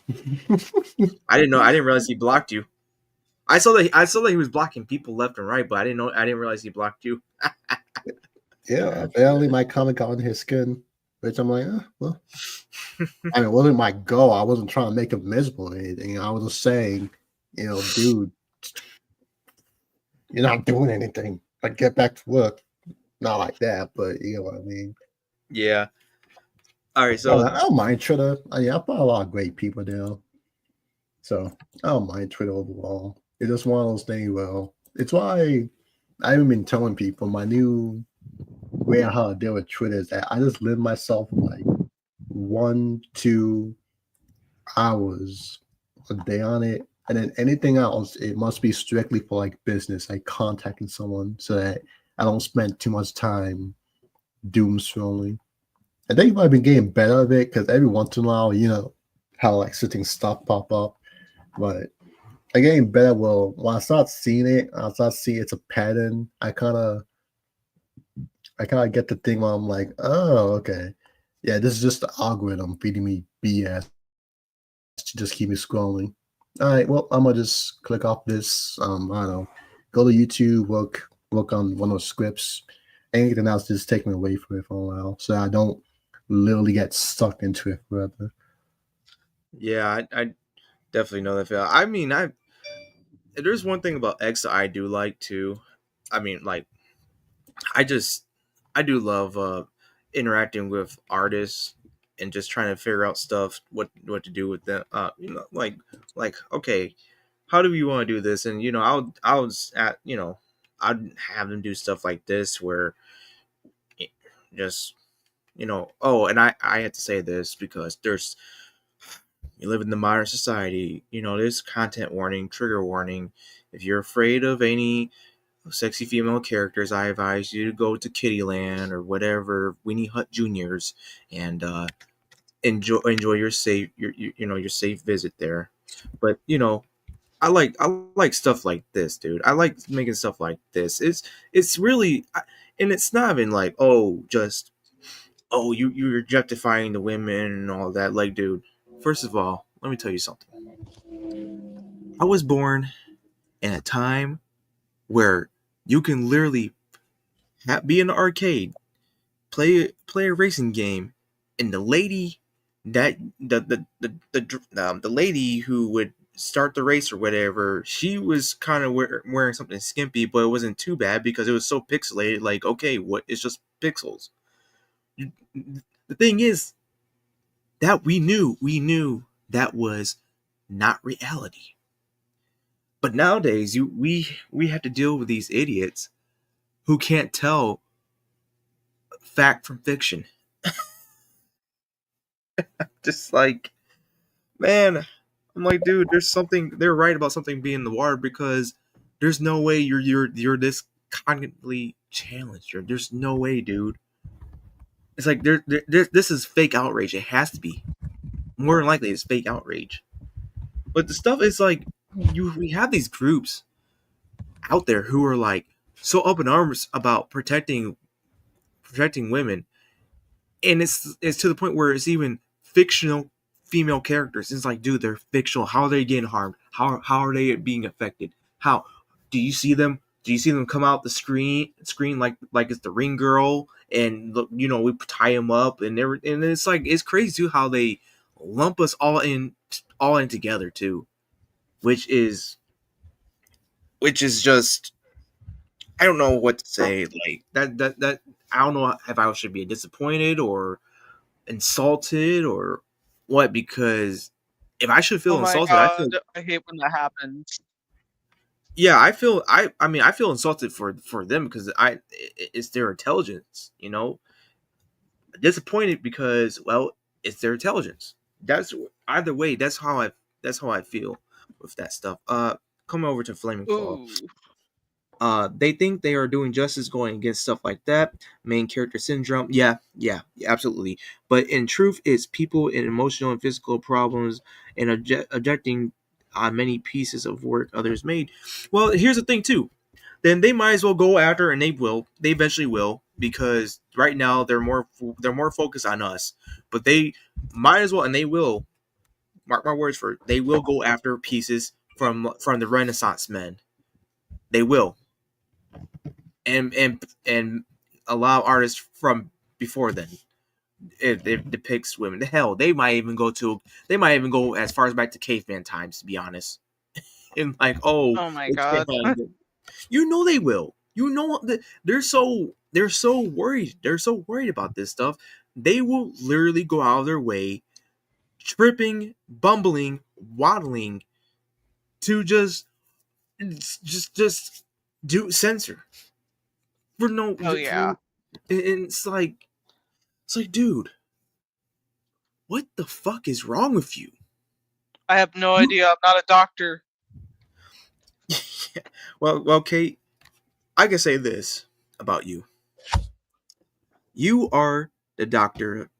Well, I guess I would be the doctor because they call me Dr. Hino, D Rhino, whichever. I guess you are the nurse of Okay, this. cool. Yeah, you're like the head nurse of this whole operation, and sometimes I kind of stumble a little bit on my words, but that's okay. But it's stuff like this that will get them up in arms. oh, you can't show this. That's, how dare you? And then, it's like, it's not even wrong. You can literally tell. You tell from her facial structures. It's like she's not even. It's not even her being horny or anything like that. It's her. She's concerned. That's the. Oh yeah. That's what I have. I even have it right here. Is with her character saying, I was like, it's been too long since I last accompanied you. It's not like, oh, and then they'll take it out like they take out context like, oh, what do you mean she's supposed to be an escort? She's supposed to be like a prostitute or whatever. I'm like, dude, I can't. It's not that deep. It's not. It really isn't. It's not that It's fucking insane. deep. But like, can I like borrow the dance floor for a couple of minutes just to give you Yeah. some time to? Yeah. Okay. If we did, no, actually, no. We spoken enough. You can take the floor. Okay, fine. I just kind of think. Uh-oh. Evie just accidentally muted me. Sorry about that. Evie, Oh, okay. stop being cute. That's not gonna get you. I'm about to anything. say, you finally give her a stage and she goes quiet. Yeah, the sister was like, quiet woman. No, I'm just kidding. Okay, so based off of this, I was just kind of thinking how a lot of these people will most likely go out of their way and be all like, well, here's an example, this person who's unstable, and they talk about, people like Christian and shit. You bring in all these like insane people who think they're in relationships with fictional characters. I think they're gonna go on to that level to make an excuse why these pieces of art shouldn't exist, and I'm like, you're literally digging the fucking end of the bucket here, buddy. I think that's the phrase, end of the bucket or bottom of the bucket. Yeah, it's the bottom. Bottom of the barrel. You're scraping the bottom of the barrel. Yeah, basically that. And it's just like, I feel like they're gonna go into that area, and it's just like, well, why don't you look for something to help them if they're unstable? Like clearly they are, and they need help. Why don't you focus all that energy onto them? 2 words. Like, 2 words. 2 words. Okay, let's hear them. Oh, here's the first set. Fucking insane. Here's the second set. Terminally online. True enough. It just kind of frustrates me when they bring in some excuses like that, and it's just like, well, did you ever decide to go out of your way to monitor those kind of people who actually do need help, or just like literally need to get outside? I don't know, like, dude, I don't if want them you're gonna outside. be like, I don't want them outside. I'm scared. I'm scared they come outside. Because we see if they're crazy enough to go attack people because they have a Tesla, just imagine. I kind of wish mental hospitals still accepted new patients like this. Oh no, they're bringing it back. They are.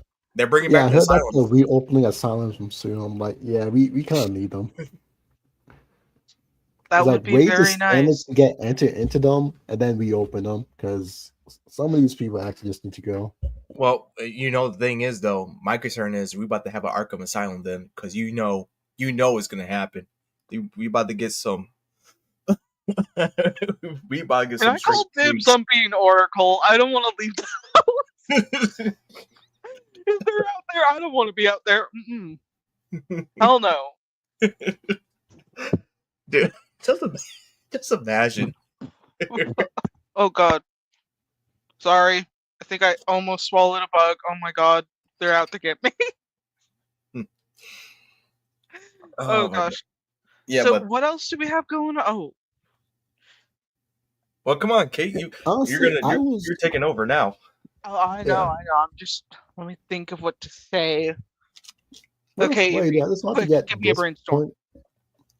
I'm gonna get this point across is when people, at least when it comes to like classic characters, and they talk about objectification and such. I'm just like, bro, you do know that by nature of them being fictional characters, they'll by in some sense are already a object, right? Because like, especially with what goes into suits and such, It's like, okay, dude, like think about it. Characters are made specifically personalities, details. Their design will change specifically because one might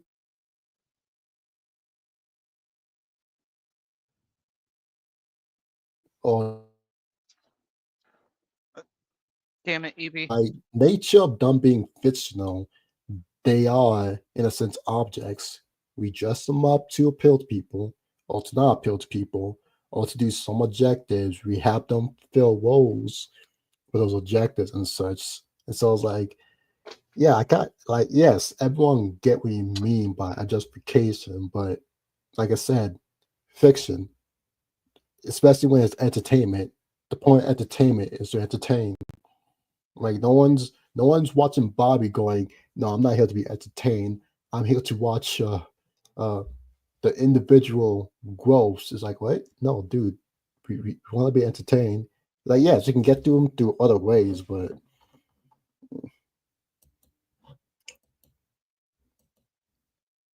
I yeah, just, that was it. Yeah. I just, this is why.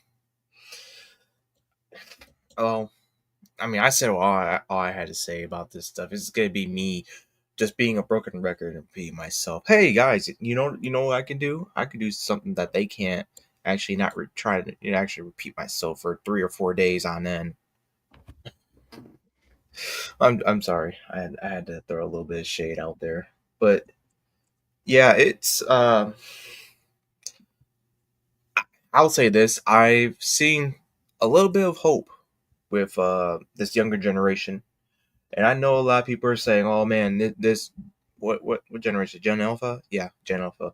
Like, oh, Gen Alpha is gonna be freaking stupid." And I'm like, that's a valid point. That's a valid point. But you gotta think. You gotta think.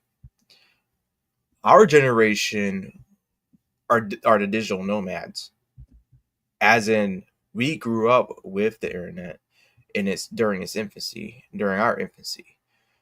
And when we reached teenage years or close to teenage years, we were doing challenge. There was like challenges already out there, like the Tide Pod challenge or the Ice challenge or whatever. All those challenges, and it was like, dude, yeah, people are literally dying from how stupid. So I'm just,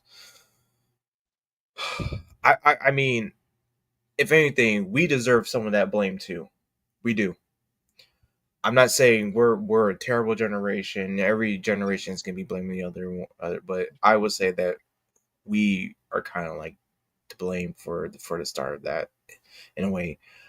With Gen Alpha, well, right now it's too early to tell, but I mean, so far I've seen some hope with these kids being kind of like it's kind of concerning at times too with what they know, but they're, I mean, they're so proficient with like the internet and everything. Well, not, I wouldn't say too proficient, but they know enough where oh, I want to go to TikTok, I want to go to YouTube, I want to go here, I got play. It's just my thing is though, I it's these schools too. It's the parenting as well, and that's what it all boils down to. Is like, yeah, people can say about the environment and nature versus nurture and all, and blah blah blah. But really, it's with the parents and schooling and how these kids are being taught, how what they're being taught too, and it's just I know there's parents out there that are trying their best, and their kid is just not doing well, and then the opposite may be true. Like, well, there's parents who are not really trying at all, but their kid somewhat is doing well in a way because their kid is don't want to be. They realize they don't like. Oh, I don't want to be with mom or dad, or I don't want to be with mom and dad because they're terrible people. But then it's just like there's so many things that factors into it. It's just my eyes have been open from just from the my occupation. I see a lot of things, and I don't mean like a lot, and like thankfully it's not a lot of bad things. It's not, but you're coming across all these different backgrounds and stuff with the parents and the kids and all. It's like you start understanding a little bit more like how things might play out. And I totally understand why, where with these teachers that are quitting, because I mean, there's been moments I want to just quit because again, these kids are a little too advanced. Even before they even hit the age of 10. And I don't mean like in a indecent manner, because I don't want to make it sound like that, but there's just some things that are just kind of concerning, let's just say. And I don't really feel comfortable talking about that on stream. And I don't want to look. We're here to have fun and everything, and just talk about some stuff. But I don't want to get too deep. We're like, oh man, we're gonna the socioeconomic of this and then the all that. I'm not trying to get too deep into it. I'm not. I don't feel like doing all that. But going over here to Flame Call, I think of these people as that one South Park episode playing World of Warcraft.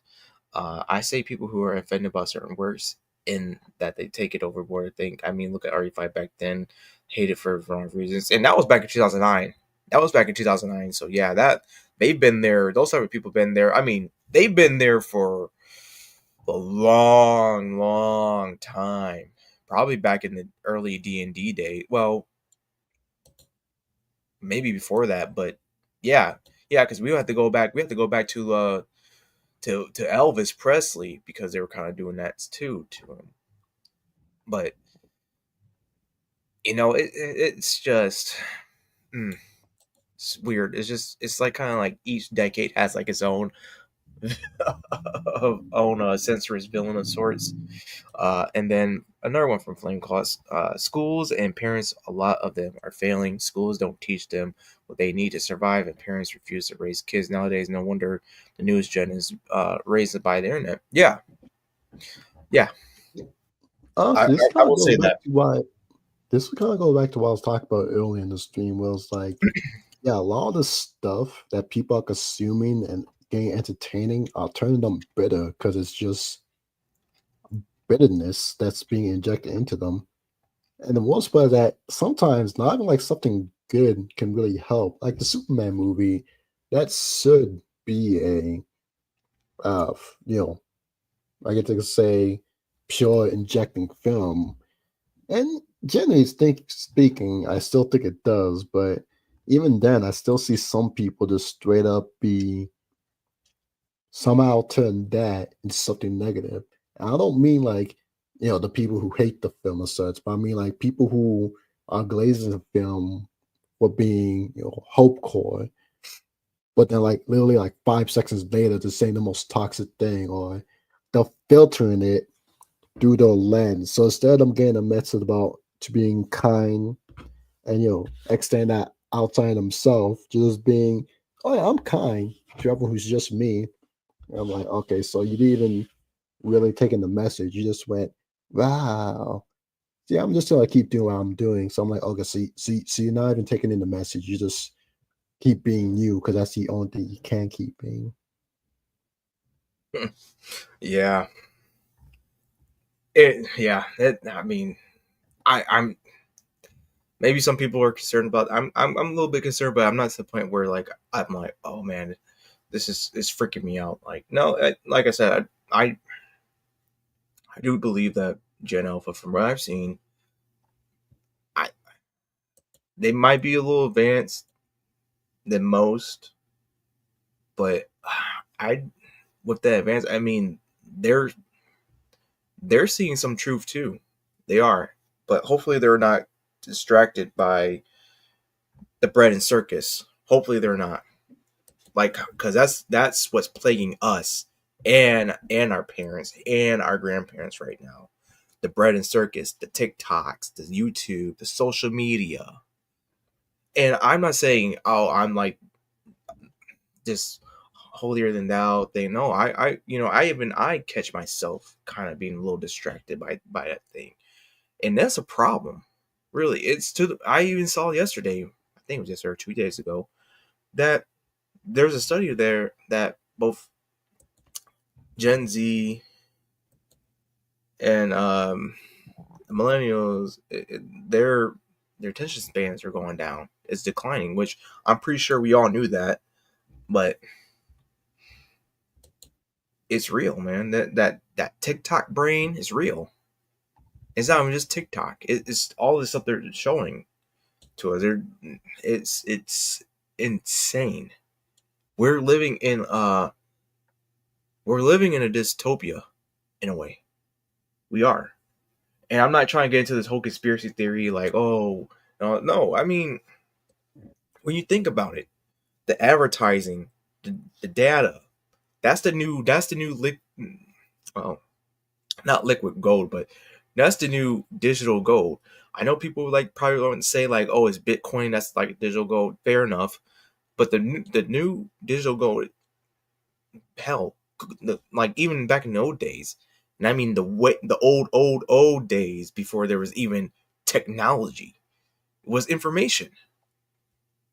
You know, knowing is half the battle, they say in G.I. Joe. But it's true. Information is so valuable, dude. It's like it's right. It's just it's a form of currency. It can be used as a form of currency, and it has been, and it is right now. YouTube, listening to us talk, they're using that data to sell off to the third parties and whatever. But yet here we are. You know, we're on this. You know, you're on my channel.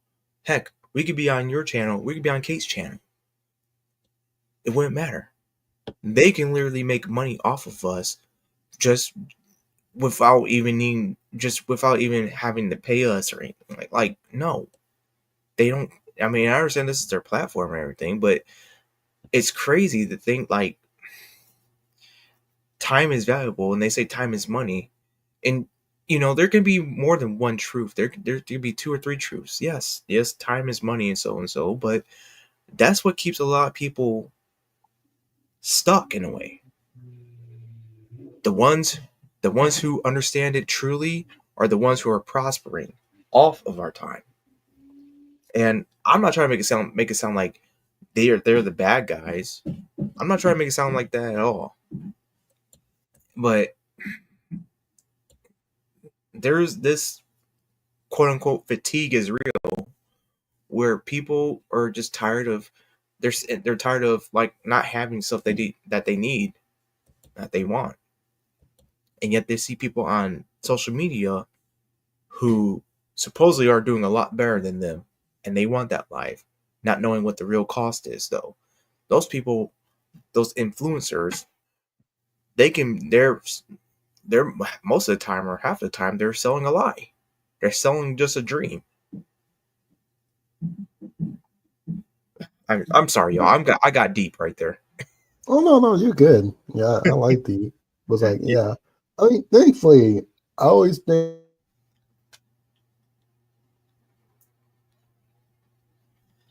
whatever it is, there will be, I guess you could say, it'll work itself out, is what I'll say. Is of course we have to work for it to make it all work out, but whenever I look to the future, I'm like, those people in the world I believe in, it'll work itself out. And in a sense, that's all you can really do. Just have faith in others and do your best in your part. Yeah, that's all we can do. Kate, you sound like you're about to say something. Oh, what? Oh, right. Thank you, Evie, for unmuting me. I didn't even realize you unmuted me.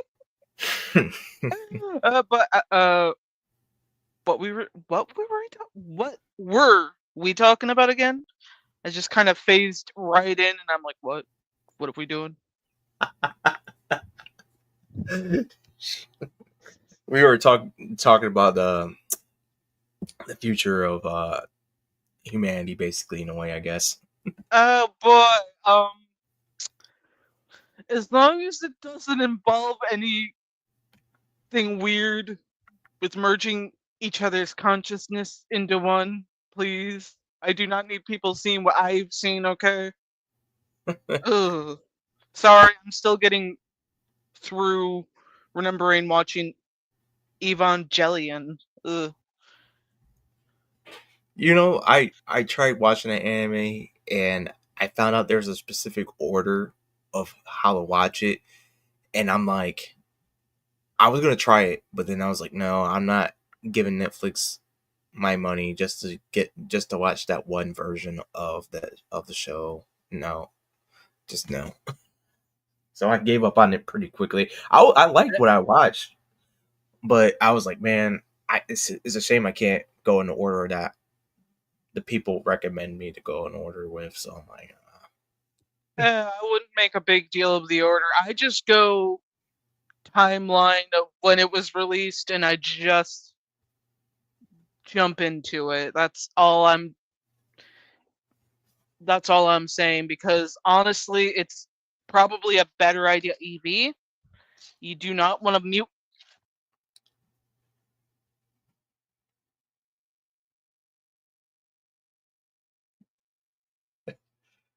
which was I think there's a right in mute. front of her, and it's just like bam, and I thought I was off.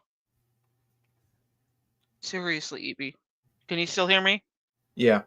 Okay, good, because I was gonna be freaked out if you could, and I was gonna be like, oh shit, I guess it fucked something else up.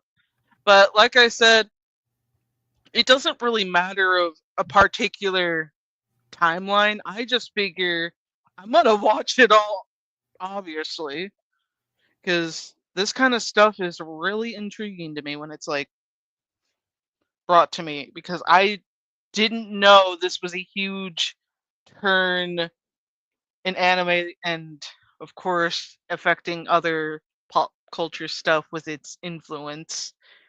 There's a lot there, and I thought I was gonna be more freaked out, but I'm just like somehow numb. Like, it was good, but it's just like you got that numb feeling of, okay, this is kind of weird. What do I deal with this? Because this is, I don't think I'm like freaked out. It's just more so like I can't explain it. I can't explain it other than what one person has told me, that this is a type of anime that you're gonna be like for it will comfort the it will come what was the saying? I know I said it somewhere. To like one of my other friends. Comfort the surprised? No, no, no. Oh yeah, comfort the unsettled and unsettle the comforted. That's what they told me, and I was like, yeah, I don't know where I sit in that group though. Oh, that's a saying because I never heard something like that. But that sounds like that. Yeah, I guess I guess that's right because I mean they literally hold lectures in college for evangelic. What how do you pronounce it? They have like a bunch of whole video essays about it, and I'm like, oh god, I'm gonna have to like I'm going through them slowly because I'm like, I'm interested to hear people's perspective on it after watching the animated series, and then I'm gonna have to go into actually watching the movies, and I'm just like, I'm not too sure yet. Like, I heard that the end of it, like end of Evangelion, fuck, can't say it to save my life, is gonna be more of a shocker, and it's more of a bad scenario. But I'm like, I'm open for it. I'm open for it. I just need a couple of weeks to unwind from what I've already watched. Yeah, Yeah. I heard what's his name was going to be. He wanted to. Oh, I heard Robin. Well, I didn't heard, but I read that Robin Williams wanted to play as the guy with the glasses, the main, the main guy who's like always folding his hands together and You his mean glasses going. Gendo? I think, yeah, Yeah, Gendo. yeah. I read that Robin Williams wanted to play as him in the one A of the live voicing. action version? Not a live action version. No, no, no. Like that wanted to voice the character for like one of the, I guess the, Rebuilds? yeah, yeah. It would have been very interesting had that happened. That would be something I can't imagine it fully, but I'm just like, getting the most shittiest and having him be voiced by Robin Williams, that would have been that would have been like, wow, wow, because you have somebody so charismatic voicing a guy who's such a dick. Well, Okay, I sorry. don't think a lot of people know this, but Robert Williams, he can play a good serious role. And it was one of those crime shows. What was it? SVU? No, it wasn't SVU. Law and No. no, Law and Order SVU is the same thing. I can't remember what the other one was, but he played as this antagonist who thought everything out and was doing a lot of mental manipulation. But it wasn't like he was like the big bad guy. It was more like he was putting people through a test trial of what he went through in the personal life to see how they would react, and if they reacted the wrong way, he would actually kill them. Oh my And god. he was putting he kidnapped the protagonist's partner, but in a smart way. Like, he did it out in the open, in Times Square, where he was like, I have a bomb, and if I detonate this, if I push this button, it would detonate, and everyone here in Times Square would, blow up and everything. So the woman had to actually comply with him. So so it was a cool way, like how he was able to kidnap her.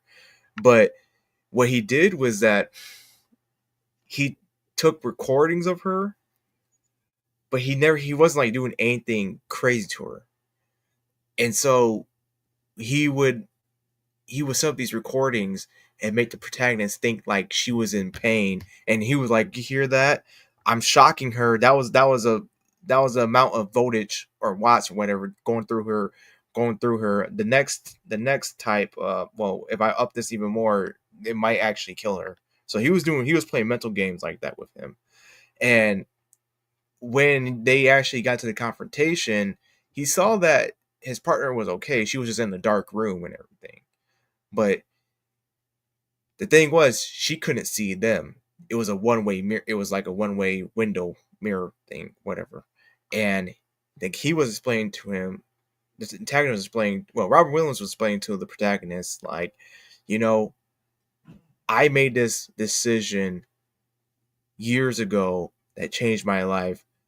I was so weak and powerless that I went ahead and believed everything what this doctor said to me. And you could really feel like the emotion of it. Like, he did, like, the character he was portraying was like so distraught over the choice that he made for his loved one, that he was like, it's like, I'm going to see if you're going to make the same choice as I did. And it was, you guys gotta watch it. I can't remember what show it was, but it was a cool moment where, like, this character was, Rob, and the thing was too, I believe Robin Williams actually wrote that entire episode. I think so. And it's like, man, that's cool that he, we know him as like the comedy, comedic type of guy, but when he plays a serious role, he's unrecognizable. Like Hugh Jackman, unrecognizable almost. Like the only thing with Hugh Jackman, you go and recognize him as Wolverine, but you can't recognize him anywhere else unless he's playing Wolverine. That's how it was for me. Like, is this Robin Williams? So he has that range. It's sad that he's no longer with us, but I can see him playing. I can see him voicing Gendo, whatever the guy's name Yeah. is, because he did a great job with that. Wow. Yeah, I'll say the one thing I found amazing when, of course, it was after he passed, but it was when I found how much that apparently was actually like a really big anime fan. I was like, Yeah. oh wow. Mm-hmm. Yeah, him and his daughter, right? Yeah. Yeah.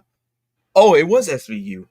Yeah, Law and Order SVU. He encouraged an accidental groping situation with a manager, and he encouraged an accidental groping.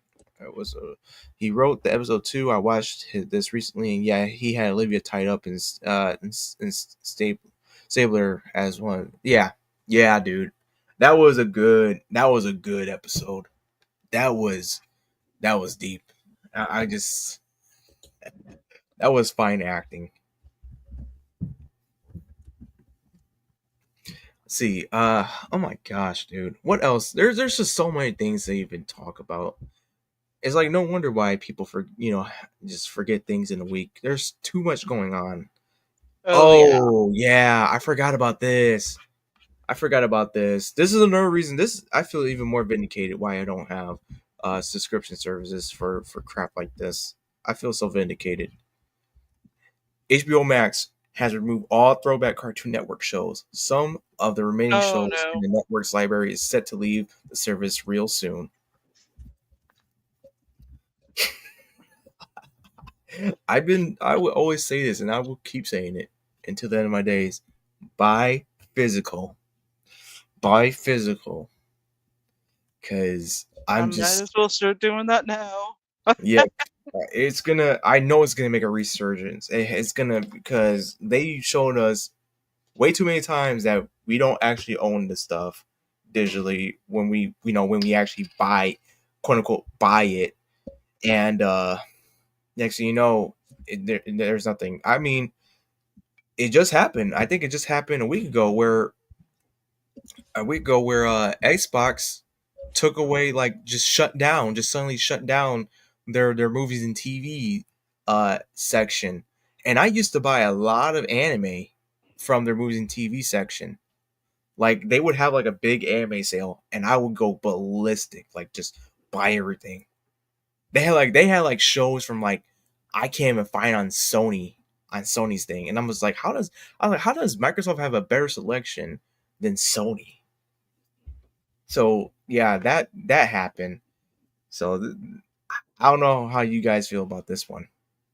I haven't had HBO Max since, well, before they rebranded themselves as HBO Max. That's how long ago it's been. Mm, honestly, I'm more of a YouTube guy nowadays, so I hardly had time to actually go on these streaming services to watch these shows. Yeah, I agree with that. I've fully been with YouTube, like like watching it as my new TV since like 2016. So, but that might change because, or maybe you don't know, that YouTube's rolling out a new age verification system where they're bending to the will of the UK and the EU and Australia because of this stupidity with protecting the children, quote unquote. So that's going to be rolling out on the 13th of this month.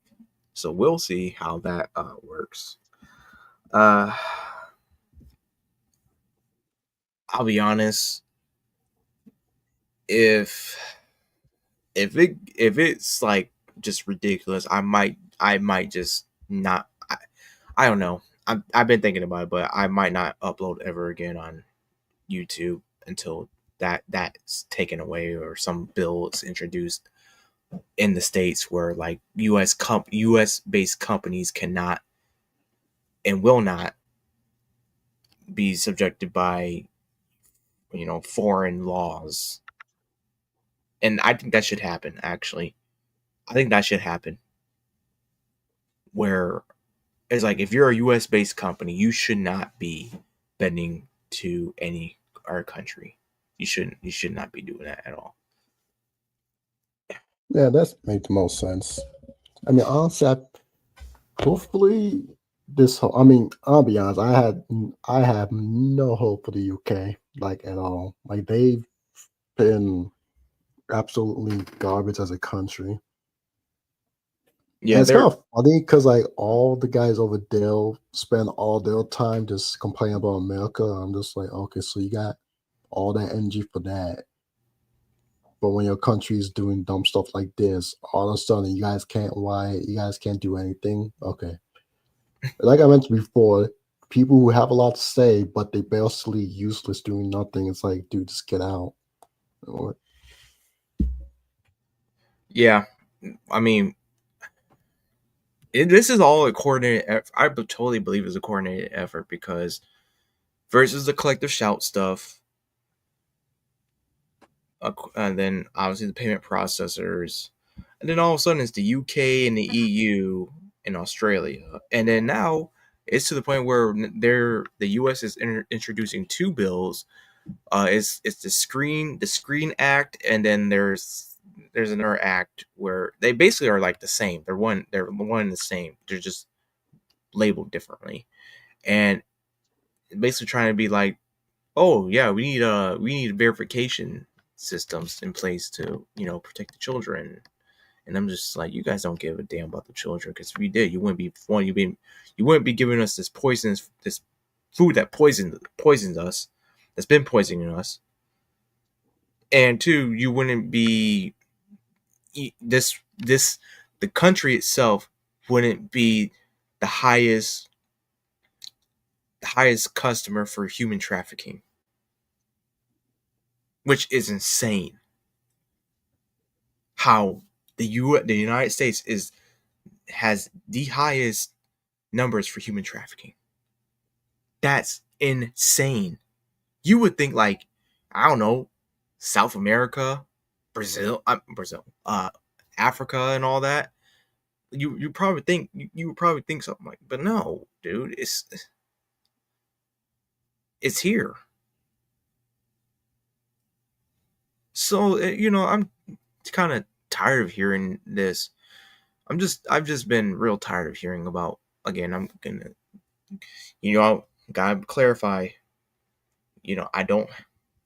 I'm not like, I don't hate women or anything, but I'm just real tired of like hearing about, oh, we have to protect the women, we have to protect the children. You don't give a damn about protecting these people. The only thing you give a damn about is more power. Simple. Is just stop trying to be a saint. You're not. You belong with your father, the devil. You do, because you're about to cuss, because you're disgusting. You're disgusting with what you're trying to do with this. So you're trying to deceive people. You're trying to use lies to get yourself ahead.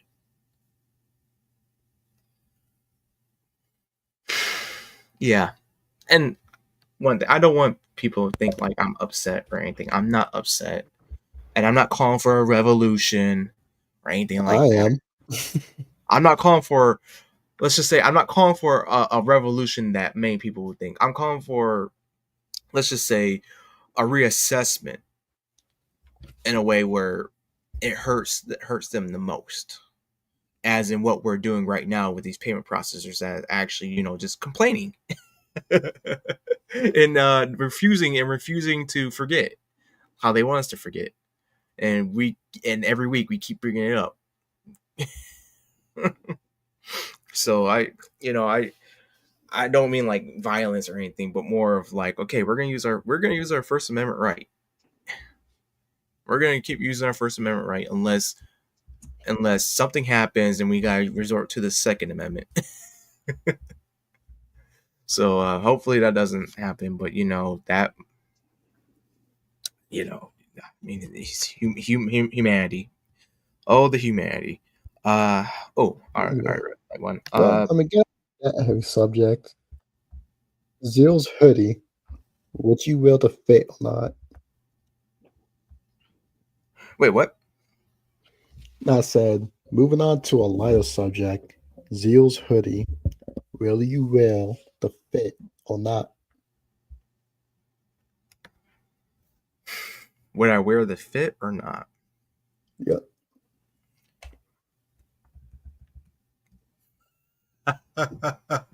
You're talking about that post you made a couple days ago. Zeal's hoodie. Yeah. No, it wouldn't fit me. It wouldn't fit me. Actually, I would disgrace Zeal's style if I did that.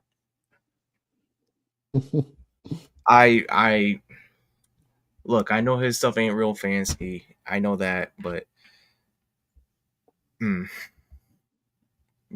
way. I couldn't put. I would need to have something of my own. A good old shirt and tie would do. Good old shirt and tie. Give me a helmet. There you go.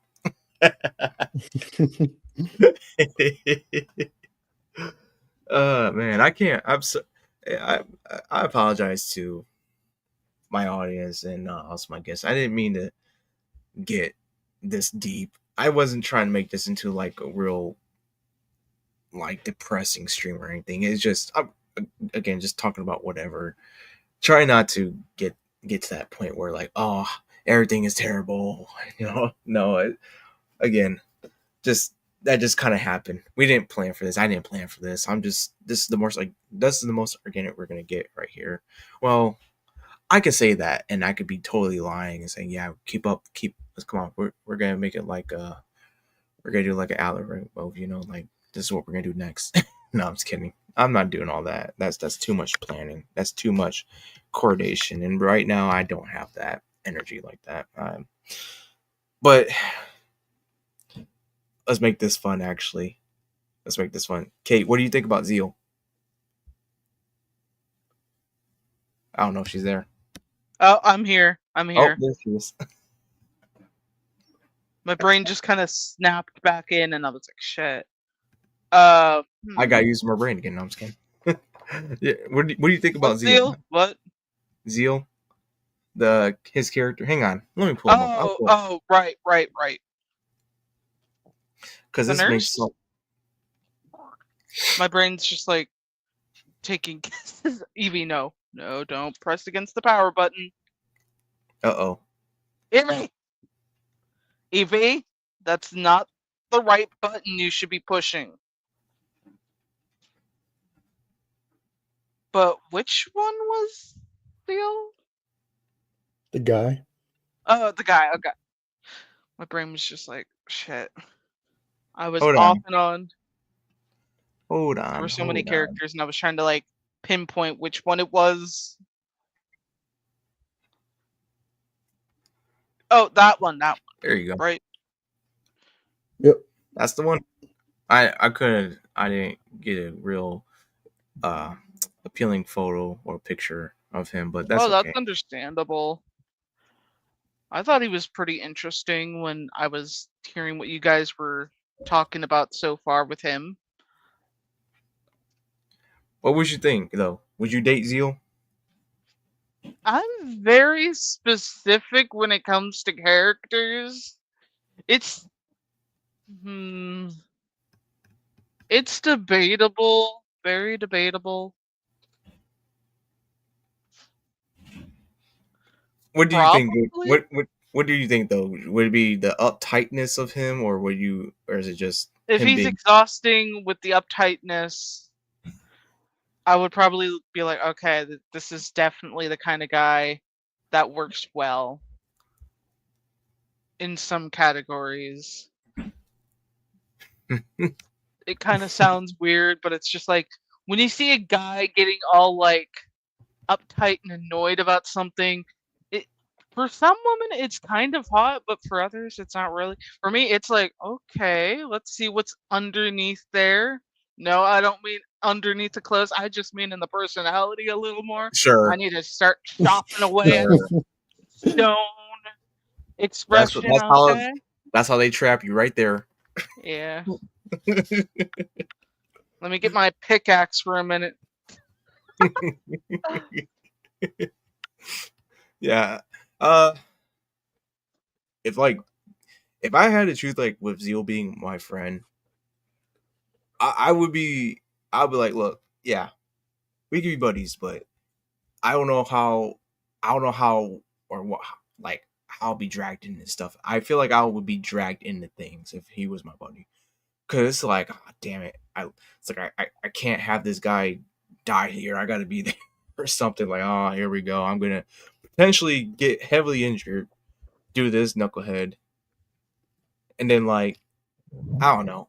I think that would be like an outcome somehow with Zeal. It's just like there's that authentic he's authentic. He's a authentic hero that you just like, you can tell like, okay, yeah, this guy is not just doing it just to be part of like doing a photo shoot or a photo op of things. He's actually saving people and taking down the bad guys.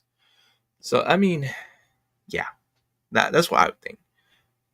Now, the fun question is this. Actually, no, let me do her justice. Let me do her justice. Because I can't do that. I gotta be a simp. That's okay though. That's okay. I will have to be a simp here.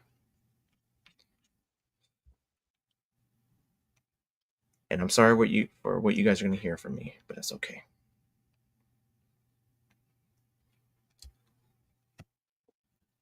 If I saw this waking up, I would be so frozen in terror that I wouldn't even like. I don't even think I could look away. Then I'll also be thinking, what the hell is going on here?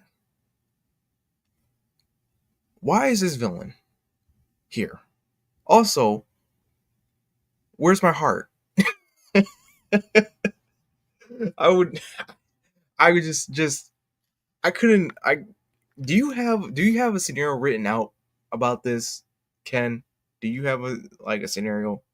Please tell me you do. I mean, in the first book's bonus pages, I think it was that one. It was mentioned that Zeal does get injured a lot, and the only time he ever actually rests is if he's literally get too injured to actually go out that day. So all I'm saying is someone's gotta be, chaining his bandages and actually making sure that he can eat during those times. Nice. I know there's this video you had too. Hold on. You had this video. And darn it, I gotta hunt it down. Well, no, you got a link tree. This can actually help.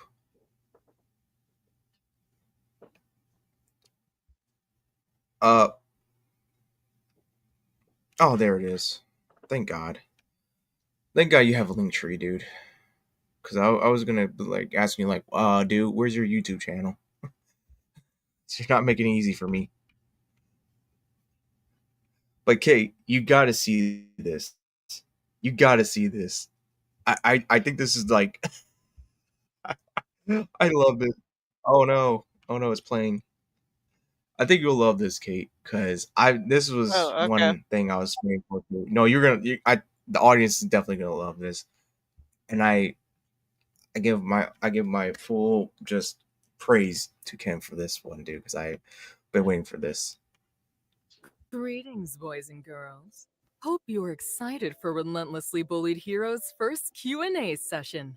I'll be leading this session answering not just questions from me, but the author as well.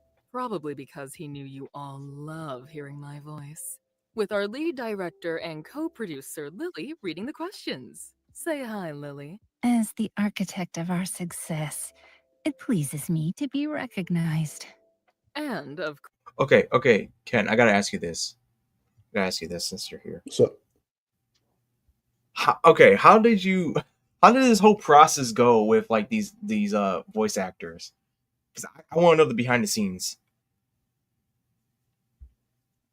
well, thankfully, I'm stupidly stubborn, so I just went on one of the sites where you can recruit or request voice actors, look through like dozens and dozens of people to see who, I won't say who has the perfect voice, but seems to have the capability of giving me the voice I want.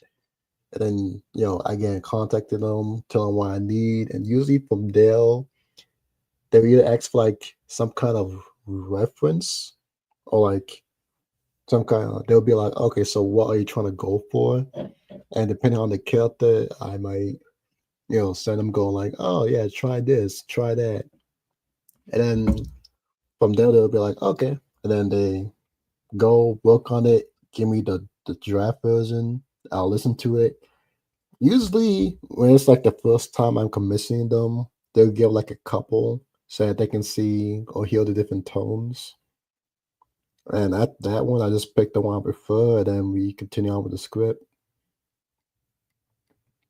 Okay, so nothing too different from what I do with my stuff then as well. I just Yeah. like, so do you have like a good relationship with these actors that you use? I would think Like, so, have you been? but I'll be honest, it's very much a much more, I guess I can say, professional. Not as if we never, as if, we just hate each other, not hate each other, but, I just boss them around, but very much in the sense of, yeah, outside when I actually need them, like, so if I see any of the posts on Twitter and such, I might like or comment, but outside of that, I'm kind of just like, yeah, you do your own thing, I do my own thing. But that's just me in general. That's how I treat like 99% of my relationships. All right. Yeah, I'm all right. We're gonna get this. Enough of me talking. Of course, the star of our series, Zeal, who suddenly found time in his busy schedule to sit down with us. Oops, sorry. Forgot to take this off. For once, can you ask me first? He's happy to be here. Before we begin, I'd like to thank all our supporters from across social media and each and every one of our backers from Kickstarter for supporting the campaign and submitting these questions. Look forward to the next one coming this year. More on that later. Start us off, Lily. From Von McGuire Coleman to Zeal, do you think you can fix Grimoira? Ain't that the guy with a baby face? You're one to talk. You still get ID'd at bars. Which, by the way, you still haven't thanked me for getting— Woman, there is a camera here! And I have a youthful face! There's a difference! And to answer the question, I think anyone can be helped. It's just a matter of the trials on the road to get it to them, and who needs to walk the miles to make it happen. And as a hero, I don't mind sprinting extra miles to get it done. That metaphor doesn't work with Grimoira. She'll purposely fly off the road, so yes, I could, but it'll be an Odyssey-level endeavor I'm not sure I have the patience to deal with. My mischievous charm brings the fans. Imagine how boring all this would be if I were another goody two-shoes. Please don't. Don't make me think of a better timeline. On to the next one. From... Wait, did we ever confirm if we should say the submitters' names? Don't look at me. I was forced into this. I'll just leave their full names out from here on. From Sunny. Have you ever thought of creating a group of heroes to drive evil from your city? And vice versa. Ever thought of starting an evil cabal? After the Berserker fight, it has dawned on me I need consistent allies that can help me, as relying on a villain and her assistant are terrible choices of backup. One empty parking lot gets blown up, and he never lets it go. I didn't even get to blow anything up. I was away during that event. It was why I attended the PYH conference. Despite everything, it wasn't a complete waste of time, seeing as we got our co-producer from it. I was all that was needed. From Christopher. In addition to RBH, is there any other property you have cooking? And if so, any details you feel comfortable releasing at this time? I guess that's my cue. On social media, there are constant updates on projects that are being worked on, which you can view stream's today on roboting a these bit. sites. While some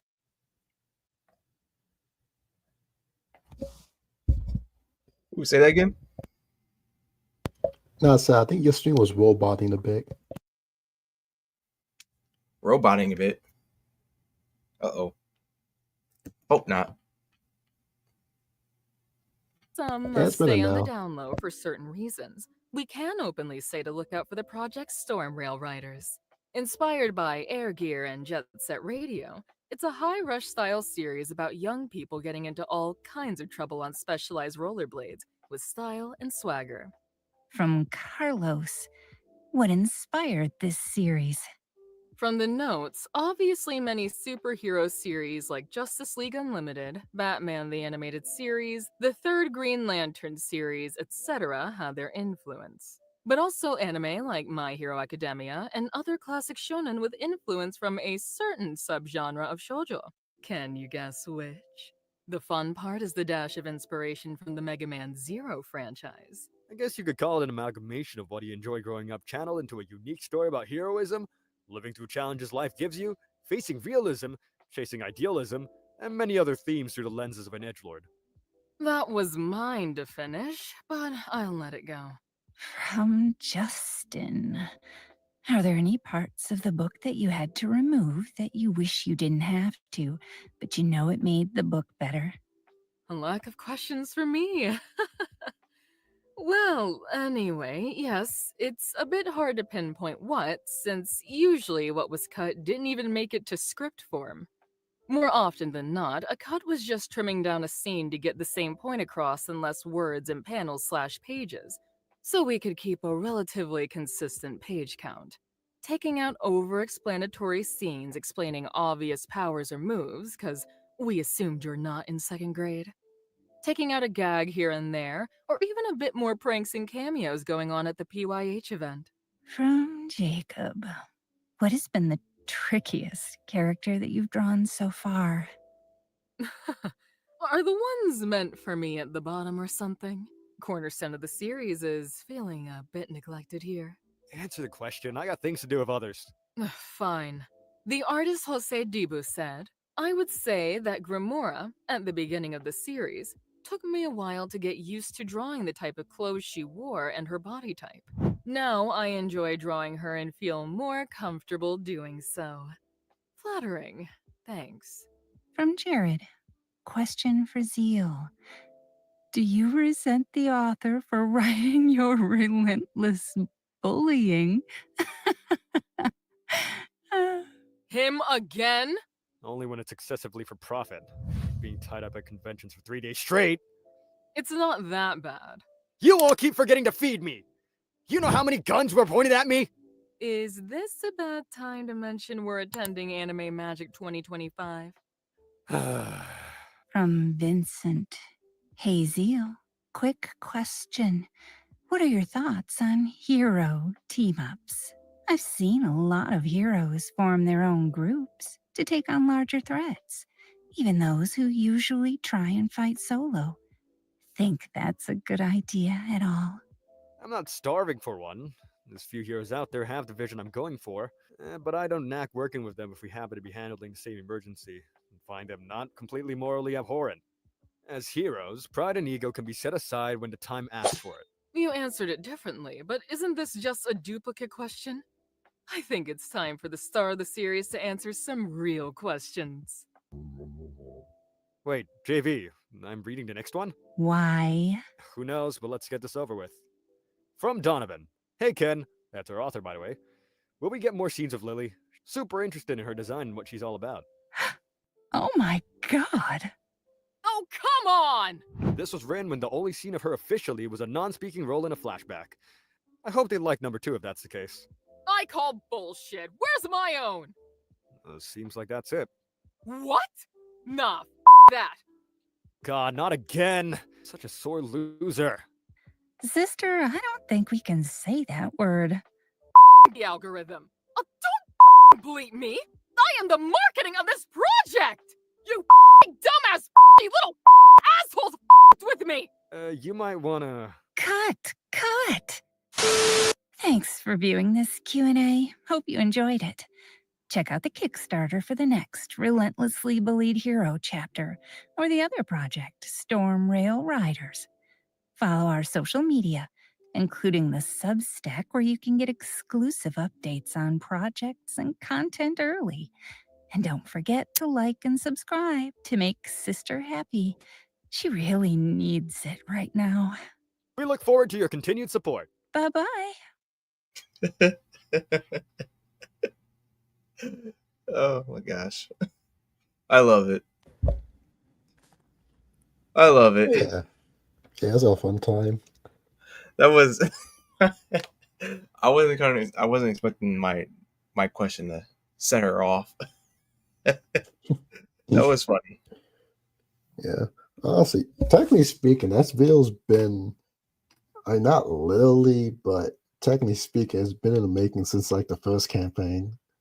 So I Yeah. remember that was when I put in a poll going, "Hey, to celebrate Gobi, man, what do you guys want? Fan art contest or Q&A?" And here we are.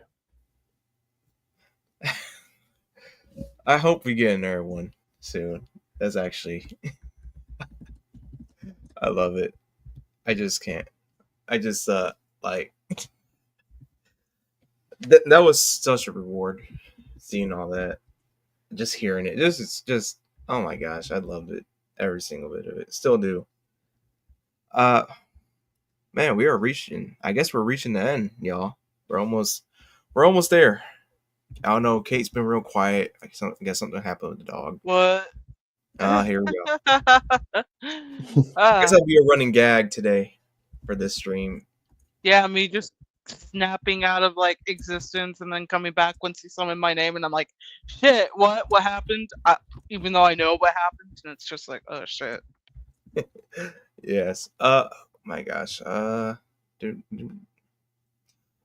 Nope. So, well, I don't know. Yeah. I think this would be a good time to start shilling our stuff. Here, well, Ken, we did a lot of that today with you. Yep. Did that a lot with you. So remember, that's my name. Relentlessly Bullied Hero on Kickstarter, and then Stormer Writers. See, we can probably just put the link in chat. That'll make things easier for everyone. Yeah, I'm going to do that. Going to do that. Here we go. Well, I'll just put this right here because this is what's important. The Kickstarter for your third issue of Relentlessly Bullied Hero. Kate, I am like trying to find your videos, and it's like it's refusing. I literally put your your YouTube name in, and it's just like, oh, look at that! Finally, it's up. Oh god, it's so good. So this right here, y'all, is if I could do this. So this right here is Kate's channel. Almost to 2,000 subscribers with 448 videos. That's not bad. Not bad at all. That's pretty cool. Oh yeah. And got the lore Olympus. I don't know anything about this lore Olympus, and I think that's a good thing. Yeah, don't read it. Don't read it. Save You'll yourself get mad. the time. I don't know. I think I liked a little bit of Princess's Jewels. I like that a little bit, but that was only because I suffered.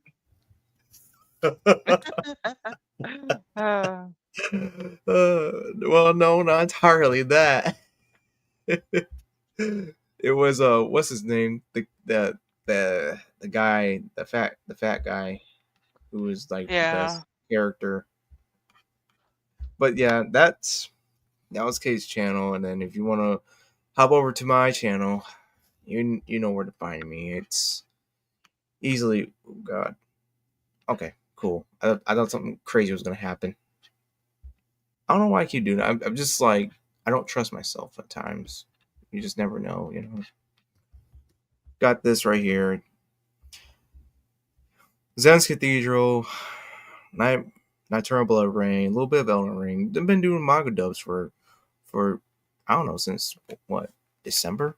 So it's crazy how much these have come by, everything. Just hop on over to our channels if you want to. But most importantly, though, go over to Ken's Relentlessly Bullied Hero issue 3. I promise you, it will be the best investment of your life. And I imagine there's going to be a tier where they can there's a catch up tier where they can get both 1 and 2 for digital copies. I mean,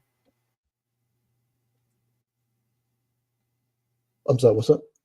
I said there's I'm anticipating that there's going to be like a tier where there's like there's the digital versions of issues 1 and 2, right? I'm imagining. Of course. Okay, it's like of course there gotta be catch up tiers so that people who are just getting into the series can still read the first 2 and such. And since I'm on live stream now, I would say that for the campaign, there's gonna be a extra little treat that'll be available. It'll make getting the highest tier more expensive, but it will be like the first good piece of content that I can give out. I know everyone will like it, at least, especially if you're a fan of the series. I know everyone will like it. All right, I look forward to it then. Well, I think a lot of us look forward to it, actually. So, thank y'all for coming by, watching this whole stream go from up, down to up again. I know got a little depressing in the middle, but that's okay. We're here.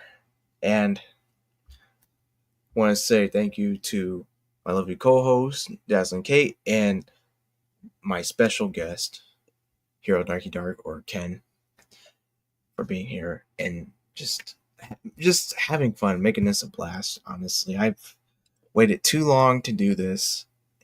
The wait was worth it.